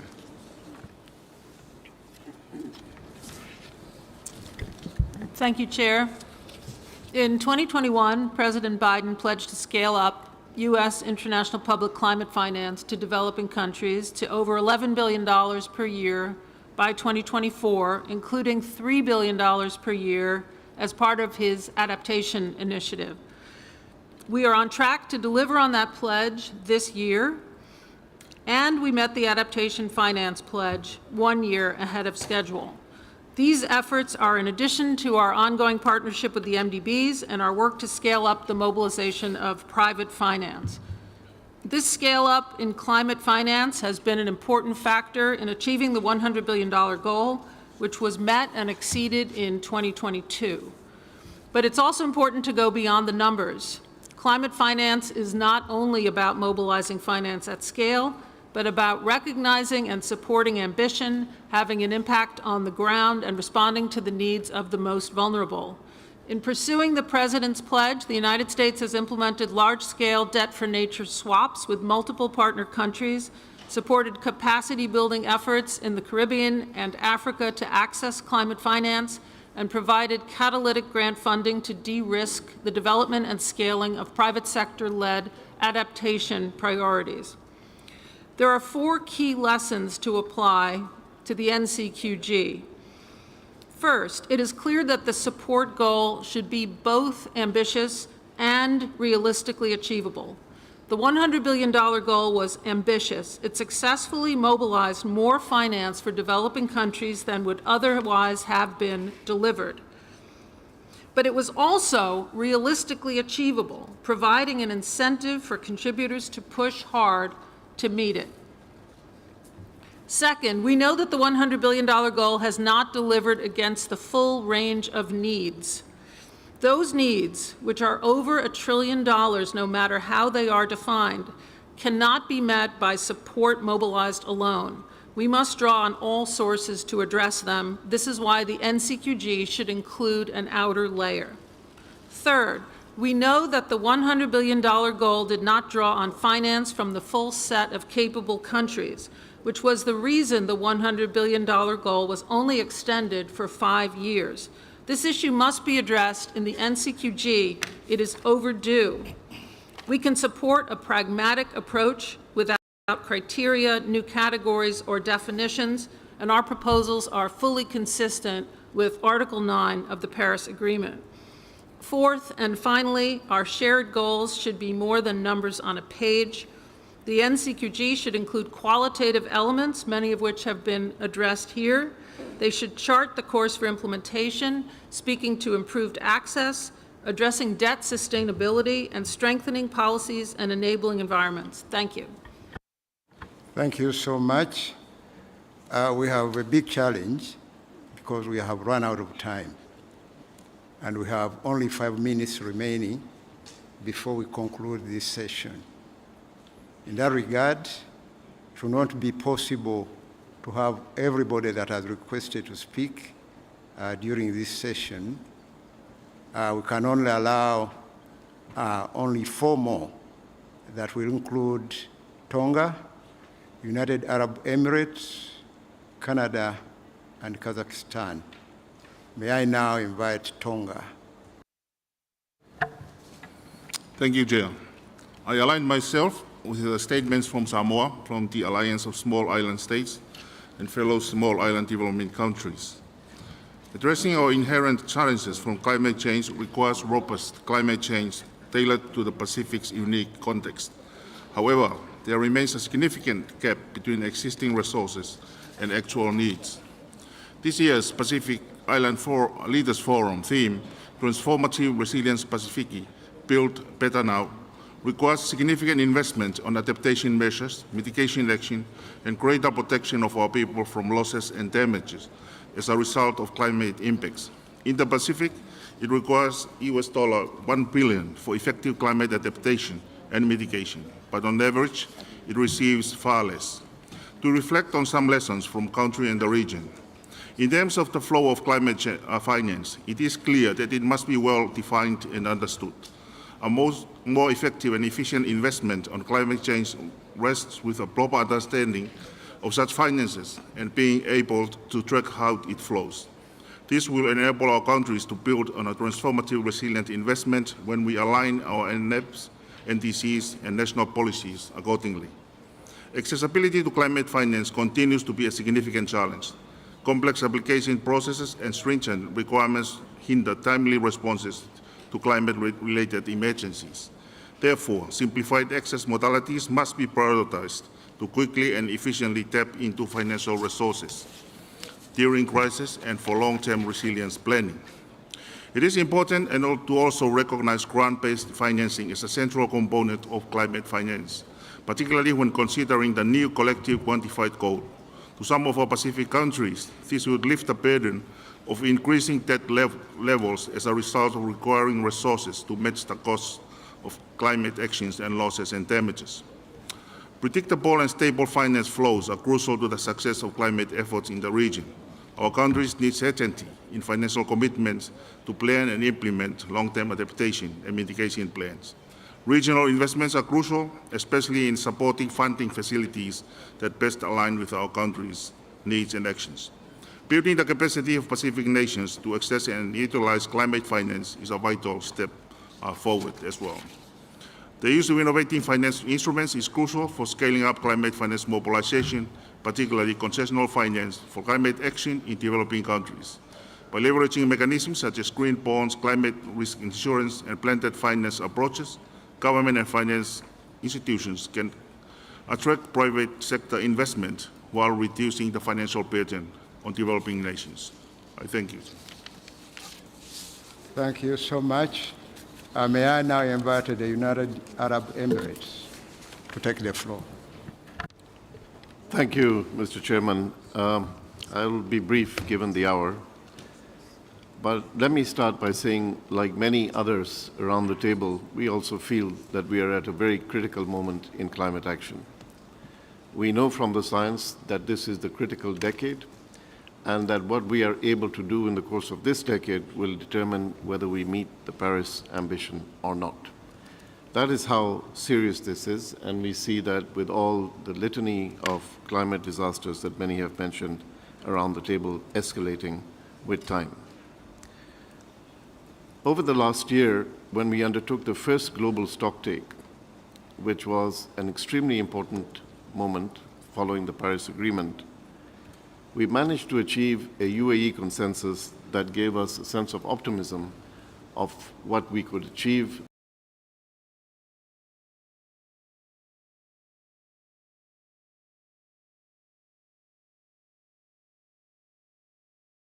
And conclusions on finance that took us in the direction of alignment with the Paris goals, if they were implemented. We raised $85 billion through our action agenda. We created a financial instrument, an innovative financial instrument for climate finance, $30 billion instrument, and we implemented a $4.5 billion program of assistance to African countries for renewable energy penetration. I believe we did our share in terms of supporting, and we are happy to have been privileged enough to do that. But now we're at a moment of truth. This troika of COPs, the next COP is going to be the COP at which we will take stock if we can reach Paris alignment. But this is the facilitative COP at which we have to decide whether we are in a position as an international community to support the ambition of the UAE consensus and to provide the means of implementation for that to be done. The finance issue is at the heart of the success of this COP and for alignment with the Paris goals. So this is a moment of truth. We have to find the resolve. We have been talking as a delegation and as a COP presidency previously about the need to mobilize all sources of finance.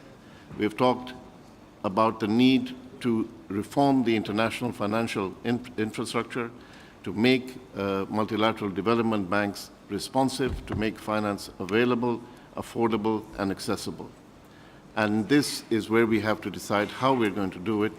And while we are very pleased to be able to contribute financially to many of our brothers and sisters in the South, we also believe that we need to respect the obligations that we signed up to under the Paris Agreement in terms of how we conceive this financing framework.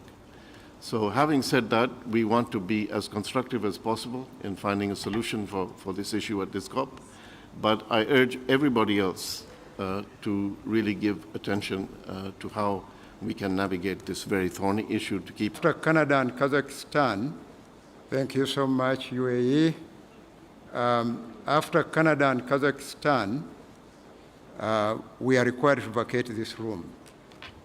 But innovatively, we have got another opportunity of moving to room MR12, but there will be no interpretation in that room.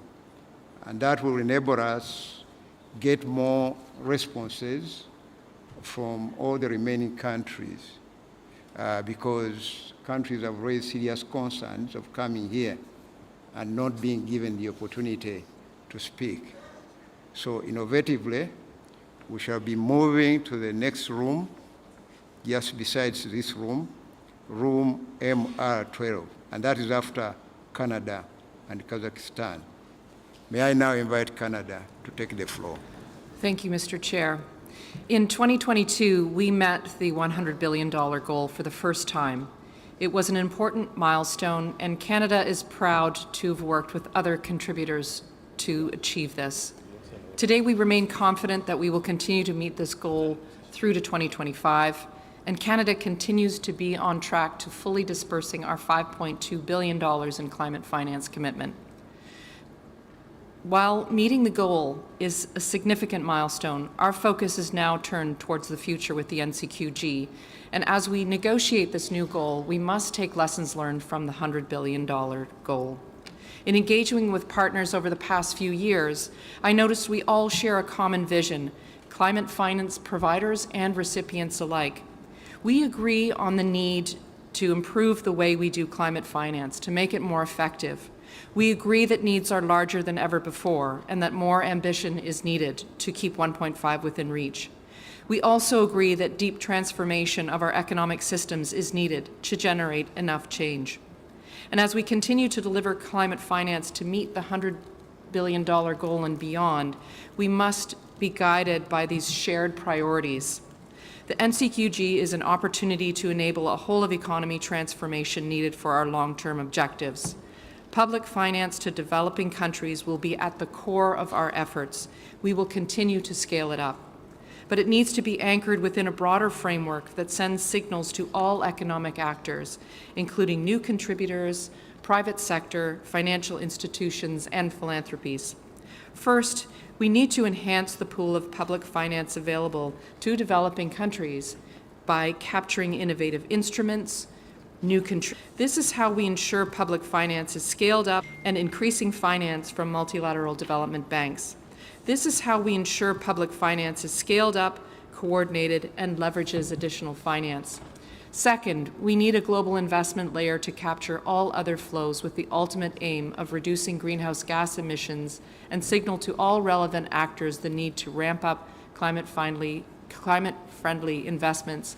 Most critically, it must send policy signals beyond UNFCCC to steer global economy towards sustainable development and reforms of international financial institutions in line with climate priorities. It is also how we address debt and access, challenges we cannot solve in a vacuum without connecting to the broader financial architecture. Thank you. Thank you very much. May I now invite Kazakhstan to make your presentation. Thank you, Mr. Chair. Climate finance, especially when aligned with the principles of NCQG, is much more than a sum of funds. It represents our commitment to collectively address the vulnerabilities of developing nations and transition towards a sustainable future. Kazakhstan, like many landlocked developing countries, is highly exposed to climate risks, which affects key sectors such as infrastructure, food security, and water resources. We therefore urge that climate finance considers these unique challenges and supports countries that face disproportionate climate impacts. Achieving long-term decarbonization, particularly in carbon-intensive sectors, requires access to transitional finance that enables countries like Kazakhstan to shift towards cleaner energy sources without hindering economic development. Such finance must therefore offer flexible, affordable options to allow economies reliant on fossil fuels to transition away from them in line with the UAE consensus, maintaining economic stability. Respectively, mechanisms like the Just Energy Transition platforms and partnerships provide valuable pathways for coal-dependent sectors and countries to transition responsibly. We would be interested to discuss that with partners. For climate finance to make a substantial impact, it must address several key factors. It should be predictable, easily accessible, and adapted to the diverse needs of developing nations, including of middle-income countries. This requires simplifying financial processes, also for LDCs, and ensuring that financing frameworks are responsive to changing climate challenges. By doing so, we can enable nations to implement their NDCs more effectively and with greater confidence in the financial support available to them. We see climate finance as interconnected with the broader international financial architecture. A development-oriented financial system is essential for climate finance to be more than just a response to climate threats. It should catalyze long-term economic resilience. The NCQG is an important step in this direction, but we also emphasize that other aspects of financial systems should promote sustainable development goals and equitable growth. Reforming the architecture to prioritize resilience and inclusivity is ultimately the most cost-effective and sustainable for climate and transition finance that support goals. Such an architecture would provide the foundation for climate and transition finance that supports both immediate climate goals and broader development needs. While the NCQG alone may not resolve every barrier faced by developing countries, it can signal the importance of international financial architecture reform. By prioritizing a development-oriented IFA, we create the conditions for future climate finance flows that yield long-term resilience, making this investment more cost-effective globally as we strive to meet the Paris Agreement's objectives. Furthermore, transparency and accessibility must be at the core, enabling all nations to effectively leverage these resources for meaningful climate and development outcomes. Kazakhstan remains fully committed to ambitious climate action, but we also need a reliable climate finance system that recognizes transitional needs. Predictable funding combined with concessional finance and grant mechanisms will allow us to build resilience, enhance our energy security, and achieve our ambitious NDC targets without compromising economic growth. We envision a finance system where transition finance supports all countries in meeting their NDC targets, creating new opportunities for green growth and innovation. In closing, Kazakhstan believes that climate finance should serve as a catalyst for change, empowering all nations, particularly those most vulnerable, to thrive in a low-carbon, resilient world. We're eager to continue working with all partners to ensure that climate finance not only meets target, but fosters a robust and inclusive future for all. Thank you. Thank you so much. I think it is now time to move to room MR12. We want to apologize. This situation has been imposed on us because we are required to vacate the room. I request you to move with your flags in order to save time. Please move with your flags to room MR12. It's just next to this building, to this room.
vulnerable countries. This is essential to reflect the true cost of climate action. Reference has been coming to de-risking investment, de-risking climate finance. This is increasingly essential, but what we would also like to emphasize is that in addition to countries, we also need to look at vulnerable.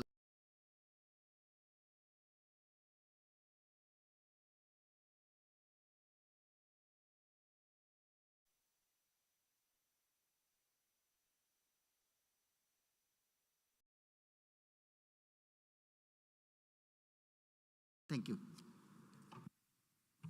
Thank you. I now would like to call on Australia to take the floor. Thanks. Australia is pleased to join with others in confirming that developed countries met and exceeded the collective 100 billion goal in 2022. Australia has also taken significant steps to strengthen our own climate finance and ensure that it responds to our development partners' priorities and our commitments. We have strengthened our climate finance commitment and expect to deliver $3 billion over 2020 to 25, and this includes $1.3 billion in climate finance for the Pacific over that period. We have also tripled our support for adaptation provided per year between 2019 and 2023. As part of this, Australia will provide an anchor investment of $100 million to the Pacific Resilience Facility, a Pacific-owned and led initiative for climate finance that will be an important source of support for locally led adaptation, disaster preparedness and projects that respond to loss and damage. Australia, along with a number of others in this room, has made a foundational investment, and I encourage you all to find out more about the PRF and consider your own contributions. We recognise the critical role private finance has to play in funding our partners' net zero transitions and adaptation challenges, and we are increasing our use of innovative instruments. And we support efforts here to ensure an ambitious but achievable NCQG outcome that ensures contributions from all those who have capability to do so and from all sources of finance. In closing, we've heard from SCF members at the beginning of the session, climate finance flows to developing countries have increased in recent years. Measures taken to increase public finance and mobilisation of private finance have been more effective than in previous periods. Let's take this opportunity at COP29 to accelerate this positive trend and work together to secure an ambitious new collective quantified goal on climate finance. Provisions of the UNFCCC and I would like to invite the Russian Federation to take the floor. Agenda for sustainable development could not be achieved without ambitious goals related to climate finance. The Russian Federation reiterates its commitment to but differentiated responsibilities outlined in the Convention. The agreement at the same time, we believe that our ambition should be in line with the principle of common but differentiated responsibilities outlined in the Convention. The agreement on the new collective quantitative goal should be a balanced package that is fully compliant with the Convention and the Paris Agreement. Hence, we consider the new goal as a logical continuation of the previous one that must be aimed at the implementation of Article 4 of Article 9 of the Paris Agreement, wherein point 2 clearly states the voluntary nature of assistance provided by other parties without any additional conditions and requirements to them. Speaking of the new goal quantum, we support a pragmatic one-layer approach that is basically feasible, backed by the available methodologies and science, and possible to track. At the same time, it is important to ensure that financial instruments of the new goal do not jeopardize the sustainability of developing countries, in particular the least developed ones, and small island development states, as they are the most vulnerable to the effects of climate change. In this regard, public and grant financing still play a crucial role in the context of the new goal. Particular importance should be given to the mechanisms of transition finance and for the sectors with a high level of emissions where renewable or zero emissions technologies are not readily available. It is also necessary to ensure transparency-based accountability of climate finance flows. Similarly, there is a strong need to formalize the definition of climate finance. The previous annual target was achieved only in 2022, according to OECD. At the same time, the calculation methodology remains unclear for many parties. Should employ a variety of, in a special role of the private sector in climate finance, increase in usable finance, carbon unit markets, promotion of use of the best available technologies, and contribute to mobilizing private resources. Also, achievement of goals on long-term climate finance should employ a variety of innovative instruments, including green bonds, taxonomies for sustainable finance, carbon unit markets, promotion of use of the best available technologies, and various policies to incentivize low-carbon enterprises and enable transition to environmentally friendly fuels. Using innovative solutions form significant prerequisites for achievement of the goal. It is necessary to strengthen the role and to ensure the effectiveness of the operating entities under the financial mechanisms of the Convention. Such institutions should not only facilitate access to finance and technologies, but also provide specialized technical assistance to enhance developing countries' own competences and expertise. The transition to a low-carbon economy must be implemented on fair terms, without prejudice to individual countries and without any discrimination. It is necessary to ensure the free transfer of technologies. In conclusion, I would like to emphasize that ambitions related to climate finance must not harm the achievement of other sustainable development goals. Thank you very much.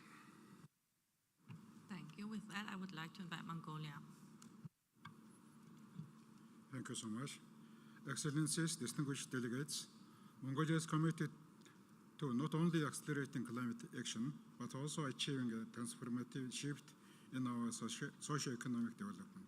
We recognize that in order to catalyze meaningful change, we must mobilize innovative and impactful climate finance and foster inclusive partnerships involving both state and non-state actors.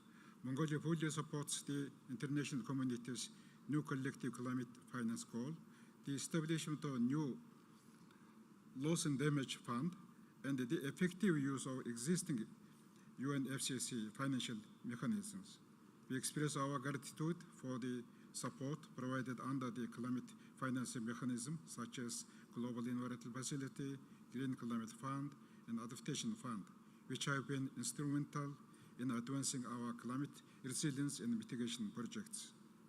Our active engagement with bilateral and multilateral development partners has strengthened our capacity to implement climate actions and demonstrate our support for peace. However, we firmly believe that current financial instruments and the business-as-usual collaboration alone remains be adequate. To achieve timely and impactful results, we must to go beyond the business-as-usual approach. We shall demonstrate creative in engaging the private sector and demonstrate our support for involving communities and vulnerable groups. This requires wholehearted dedication that does not beyond financial instruments.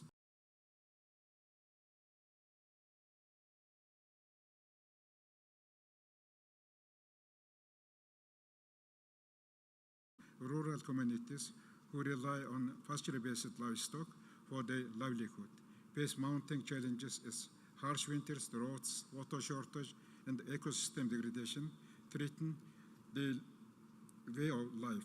Current government policies, including those aimed to controlling livestock numbers to reduce overgrazing, shall be balanced with viable alternatives for herders' livelihoods. Just and sustainability should underpin our policy decisions. We have made progress with the results of the international communities. Mongolia has developed its national adaptation plan and in the process of updating its nationally determined contribution. Parallel, we are initiating a long-term low-emission development strategy. Each of these critical steps and its implementation requires significant financing, yet our national financial models and collaboration approaches should be relooked on and restructured. Only through a system that fosters inclusive engagement and ensures effectiveness, collaborative action can be paved the way for genuine transformative transition.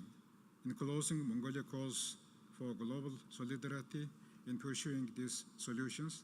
Let us work together to craft climate finance structures that are innovative, inclusive, and equitable. So by doing so, we can turn our climate goals into reality and intervention on behalf of ILAC. All of us. Thank you so much. Thank you. I now invite Guatemala. Support. Climate finance is essential. We urgently need fair. Thank you, Madam. Large-scale adaptation and mitigation measures. We strongly emphasize the importance. The efforts by developing countries must be matched by robust international support. Climate finance is essential.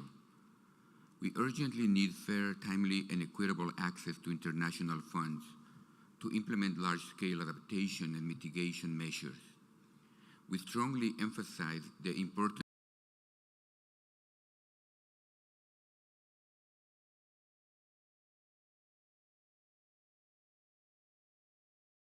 increase to 1.5 degrees Celsius. We must unite efforts in solidarity to achieve consensus and overcome our differences, redouble our commitment to global solidarity, and find the money to meet the planet's growing needs. Trillions of dollars are required. We must urgently increase the amount of financing for climate action. We must reflect the critical importance of grant-based and concessional finance, particularly for adaptation and to respond to loss and damage, while also putting in place the right conditions for green investments to thrive. Developed countries must continue to take the lead and live up to existing finance commitments. We also need to make innovative forms of finance a reality. Finance must be more accessible, with donors simplifying, harmonizing, and speeding up processes to approve and disburse funds. We must maintain and accelerate the progress made at COP28 in establishing the fund for responding to loss and damage, so that it can start meeting the urgent needs of affected countries and communities. ILAC has been very clear. Climate finance is the key enabler to climate action in developing countries, and the $100 billion annual goal, although largely insufficient, was a vital first step in this direction. It was framed exclusively for developing countries, and it achieved to increase provision and mobilization in our countries. This spirit should be kept in the current negotiations on the new collective quantified goal, a goal that is for them that both aspects receive adequate attention. We need climate finance to be easily accessible, ensuring grant-based, highly concessional finance and non-debt financing to events developing countries, particularly as they transition in a just and equitable manner. We call to allocate a fixed percentage of funding to adaptation, such as resilient infrastructure. Guatemala calls for ambitious action from all parties to achieve the goals of the Paris Agreement. Developed countries must lead in financing the action needed to combat the impacts of climate change.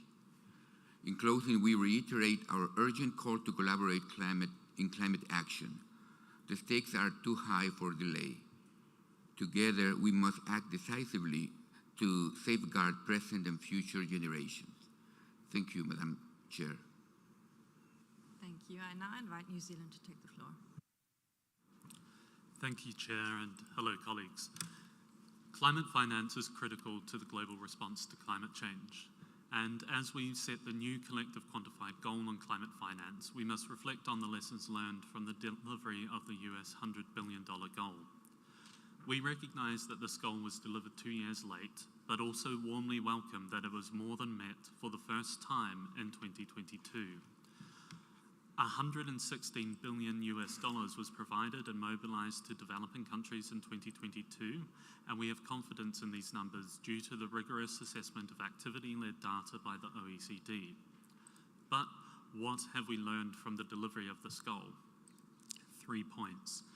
First, we must do more to improve access to climate finance, particularly for the least developed countries and small island developing states. Issues such as fragmentation of projects, overly complex access procedures, and lack of direct access all get in between climate finance commitments and impact on the ground for developing countries.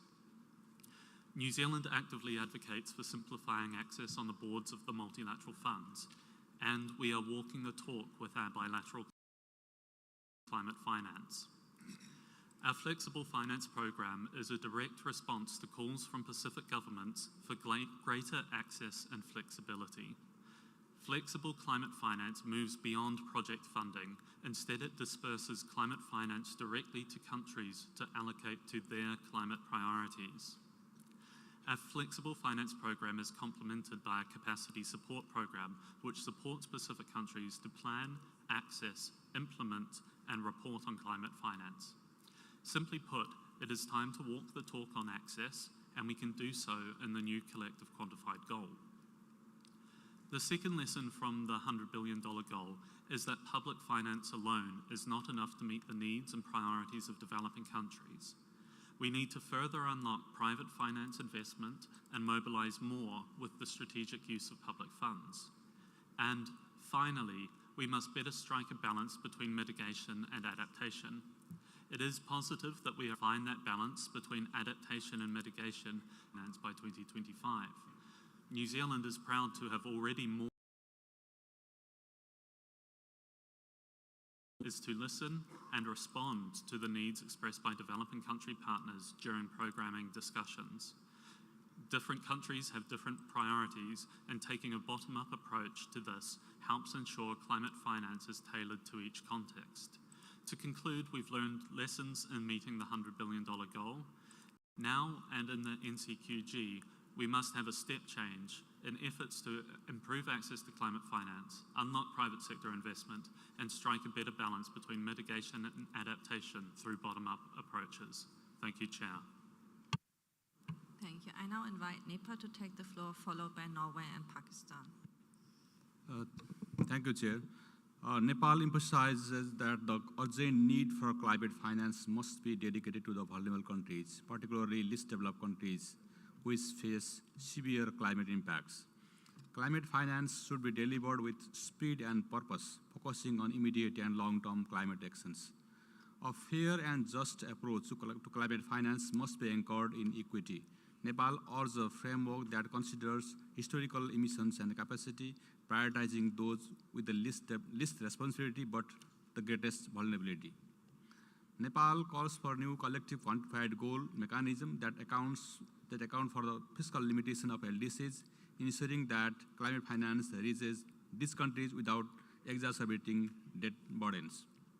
Nepal advocates that climate finance under the MCQG be distinct from regular ODA to ensure a dedicated focus on climate actions, specifically mitigation, adaptation, resilience building, and addressing loss and damage. Nepal believes MCQG funding should be scaled up to meet specific climate actions, particularly mitigation, adaptation, and loss and damage. Access to climate finance must be straightforward and accessible, reducing bureaucratic barriers for LDCs. Nepal supports efficient access pathways that allow rapid mobilization of funds. NCQG funding should avoid excessive co-financing and conditionality, which can hinder access for countries with limited resources. Nepal called for dedicated support for capacity building, enabling LDCs to manage, implement, and sustain climate initiatives effectively. Nepal advocates for mobilizing funds through a national system to increase efficiency, transparency, better ownership, and accountability. NCQG financing should be committed on a long-term basis, aligning with global carbon neutrality targets. Nepal advocates for financing pathways that supports both resilience and sustainable low-carbon development. Nepal urges transparent and timely reporting on all climate finance contributions, specifying contribution amounts and recipient allocations. Transparent reporting builds trust and ensures accountability, enabling a clear assessment of progress and impact. Thank you. Thank you. I now invite Norway to take the floor. Thank you. It is good news that the 100 billion goal has been met and exceeded in 2022. Norway is doing its part. We have achieved our target of doubling our climate finance from 2020 levels. We're also working to tripling our finance for climate adaptation. Going forward, it's important that we globally continue to scale up climate finance. We acknowledge the importance of public finance, particularly for adaptation. Public money can also have a catalytic effect. We need to unlock the larger commercial and private investments. In Norway, we have good experience with our climate investment fund that has been successful in mobilizing climate finance through investments in renewable energy, storage, and transmission in developing countries. We're also establishing a new state guarantee instrument. The aim is to reduce risk for private investments in developing countries and emerging markets in a way that contributes to increased energy infrastructure. Landing an ambitious outcome on the collective climate finance goal is a key priority for COP29. The NCQG needs to be ambitious and achievable. We need a strong goal for international public finance provided and mobilized for developing countries. To achieve the long-term target from Paris, the NCQG should also send strong signals to mobilize investments from the private sector. We also need the goal to include strong policy guidance that addresses key challenges such as access, debt, concessionality, and inclusivity. Thank you.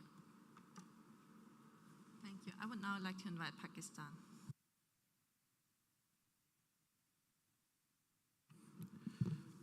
Thank you, Chair.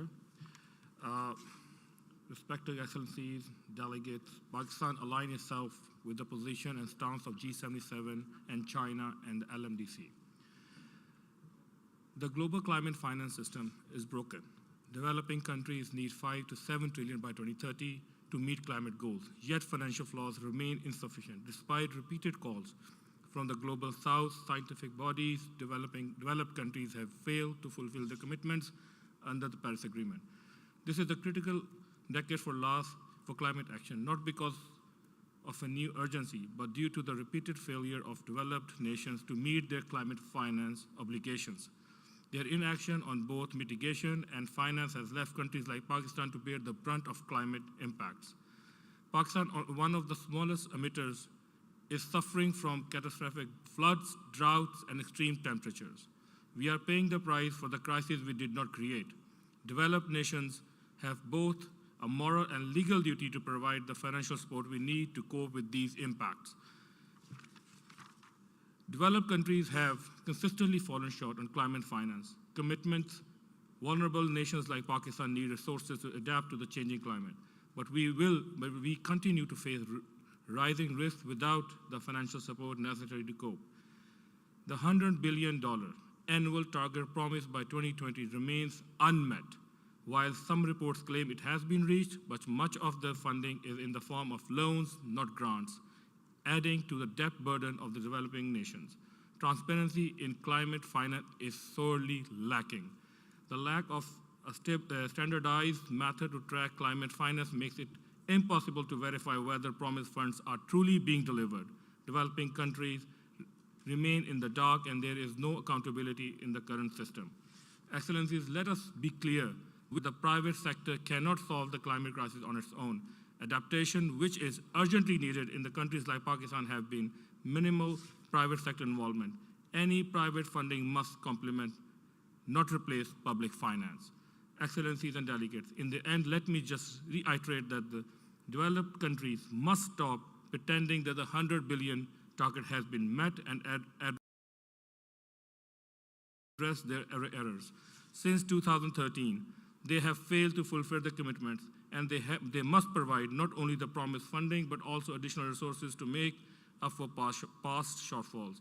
Climate finance is a legal and moral obligation, not a political bargaining chip. Thank you. Thank you. I would now like to invite Venezuela, followed by Equatorial Guinea and Kenya.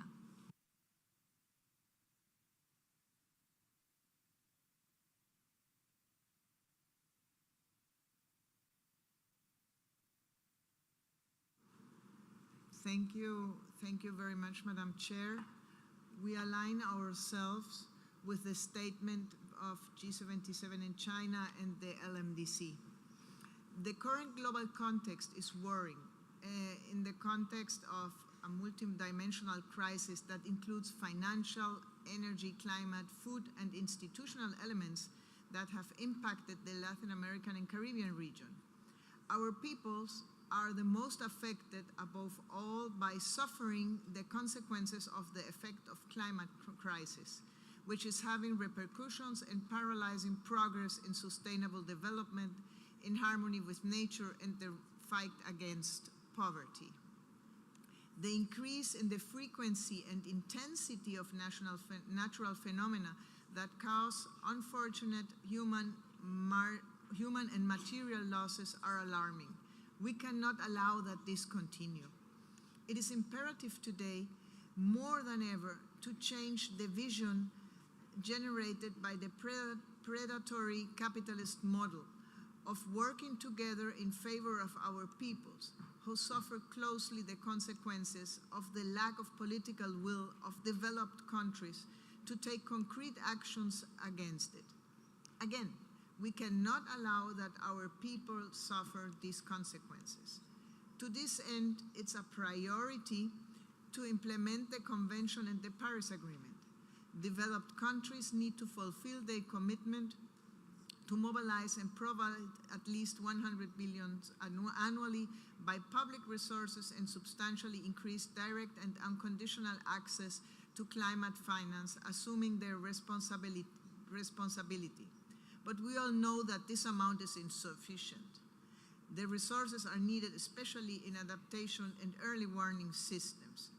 In this context, the setting of an ambitious global quantified goal based on these needs and priorities of developing countries is a key outcome for the COP29.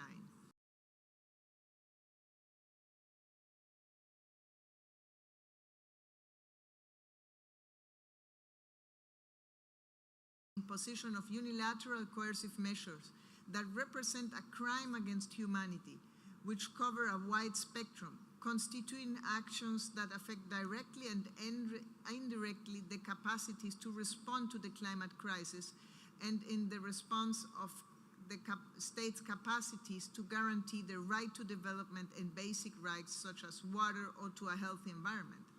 Let's work to guarantee the future of our people. Thank you very much. Thank you. I now invite Equatorial Guinea. Thank you, Chair.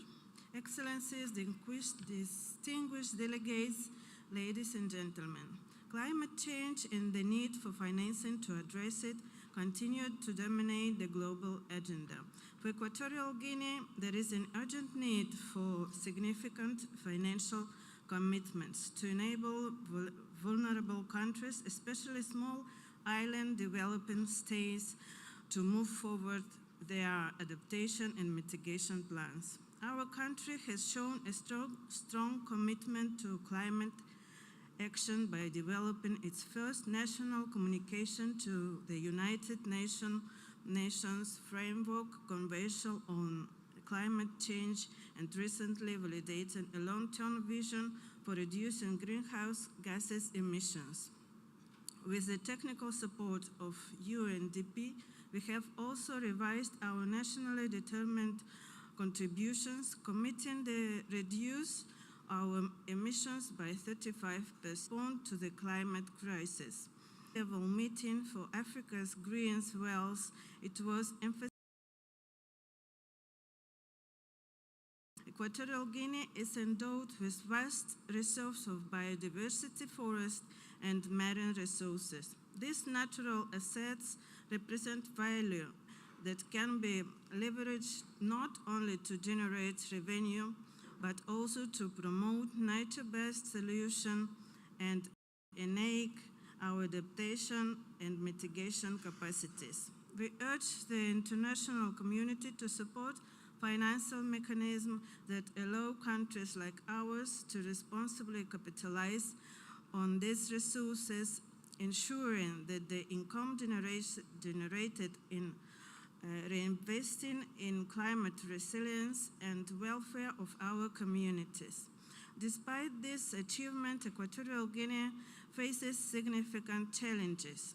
In this context, we call on developed countries to fulfill their commitment to mobilize 100 billion annually under Paris Agreement while creating more inclusive and straightforward access conditions for developing countries. Equatorial Guinea seeks greater support to sustainably harness its natural resources and improve its climate resilience while promoting a balance between financing and adaptation and mitigation.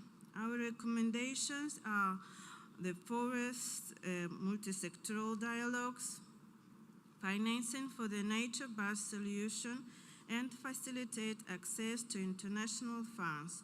We're urgent to improve access procedures, especially for highly vulnerable countries, so they can receive funding for case projects that increase resilience and reduce exposure to climate risks. Thank you, Chair. Thank you. And with that, I invite Kenya to take the floor.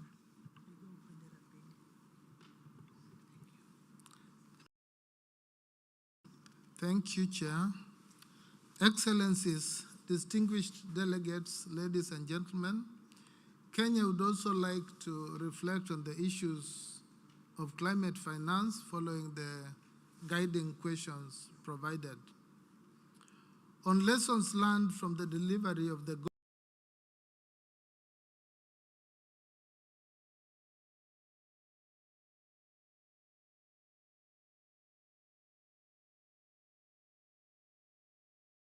mobilizing $100 billion US dollars per year by 2020 to address the needs of developing countries in the context of meaningful mitigation action and transparency on implementation was not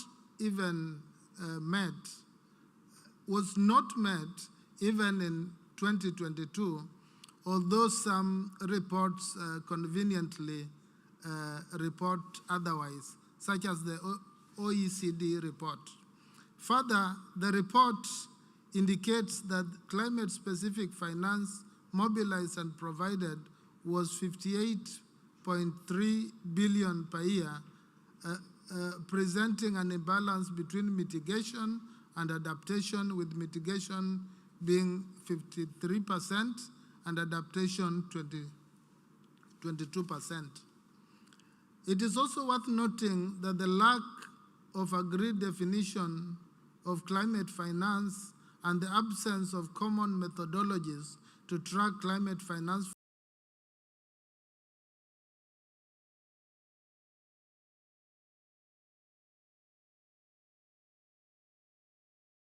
expedite their work, present harmonized climate finance definition, and submit validated figures of finance flows. Regarding on how climate finance delivery could strike a balance between responding to mitigation and adaptation needs, it is worth noting that we had a wrong start under the 100 billion goal, where we prioritized mitigation and not adaptation. This, however, can change with this new goal. The ongoing discussions where developed country parties are requested to report on adaptation is an important first step, but rather than self-reporting, The Standing Committee on Finance should be mandated to do so in a very transparent manner. Revelations from the UNEP Adaptation Gap Report that 62% of adaptation finance was through loans at market rates is very worrying. It is important to finance adaptation actions through grants and other favorable instruments such as concessional loans. Although discussions under the UNFCCC process have been on doubling adaptation finance, the ambition should be to triple, not just to double, if a balance is to be struck and alignment made to the needs and priorities of developing country parties. Adaptation and mitigation finance flows should not place extra burden to developing country parties, and this requires reforms in the global financial architecture to make them fit for purpose in responding to the climate impacts. The USD 100 billion adaptation finance, consequently adaptation-centric, resulting in a high imbalance mitigation finance. The new goal should ensure balance in financing between mitigation and adaptation projects. Transparency toward doubling of adaptation finance is establishing the baseline amount for 2019. Heightened focus on climate finance and especially adaptation financing from MDBs. Kenya reiterates the need to reform the multilateral financial architecture to stand in solidarity with developing countries by providing financial packages and exploring innovative sources of finance that are grant and concessional based for climate action in developing countries. Regarding how we can use innovative instruments to further scale up climate finance mobilization, climate finance providers should explore streamlining access criteria and simplifying access methods, including by reducing bureaucracy and application timelines in order to address the complex and rigorous access requirements and procedures. The multilateral climate process has an opportunity to set a new climate finance goal underpinned on a clear definition of what climate finance is. COP29 should make progress on this through consideration of the synthesis report of the Standing Committee on Finance and on definitions of climate finance. The 100 billion goal did not emphasize the appropriate financial instruments that do not, the 100 billion goal did not emphasize the appropriate financial instruments that do not increase debt burden of developing countries, and therefore that is what must be used. NCQG should emphasize instruments that does not increase this burden for developing countries. Addressing procedural issues is equally important in including this streamlining finance access criteria and simplifying access methods, including by reducing the timelines, the bureaucracies in the timelines. Further transparency considerations should form the basis of resource mobilization and provision of provision for climate action.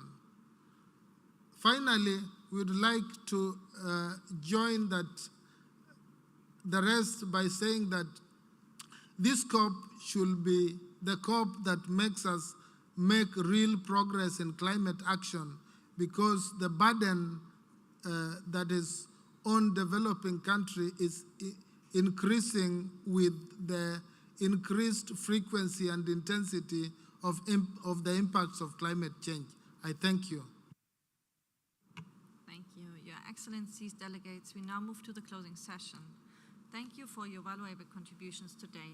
Throughout this dialogue, we have carefully taken account of the diverse perspectives presented and the spirit of cooperation that characterize our deliberations. The summary of the deliberations held at this dialogue will be prepared by the Presidency for consideration by the COP next year. Thank you all once again for your contributions, and I look forward to our collective efforts making a positive impact. This concludes the 6th High-Level Ministerial Dialogue on Climate Finance. Thank you.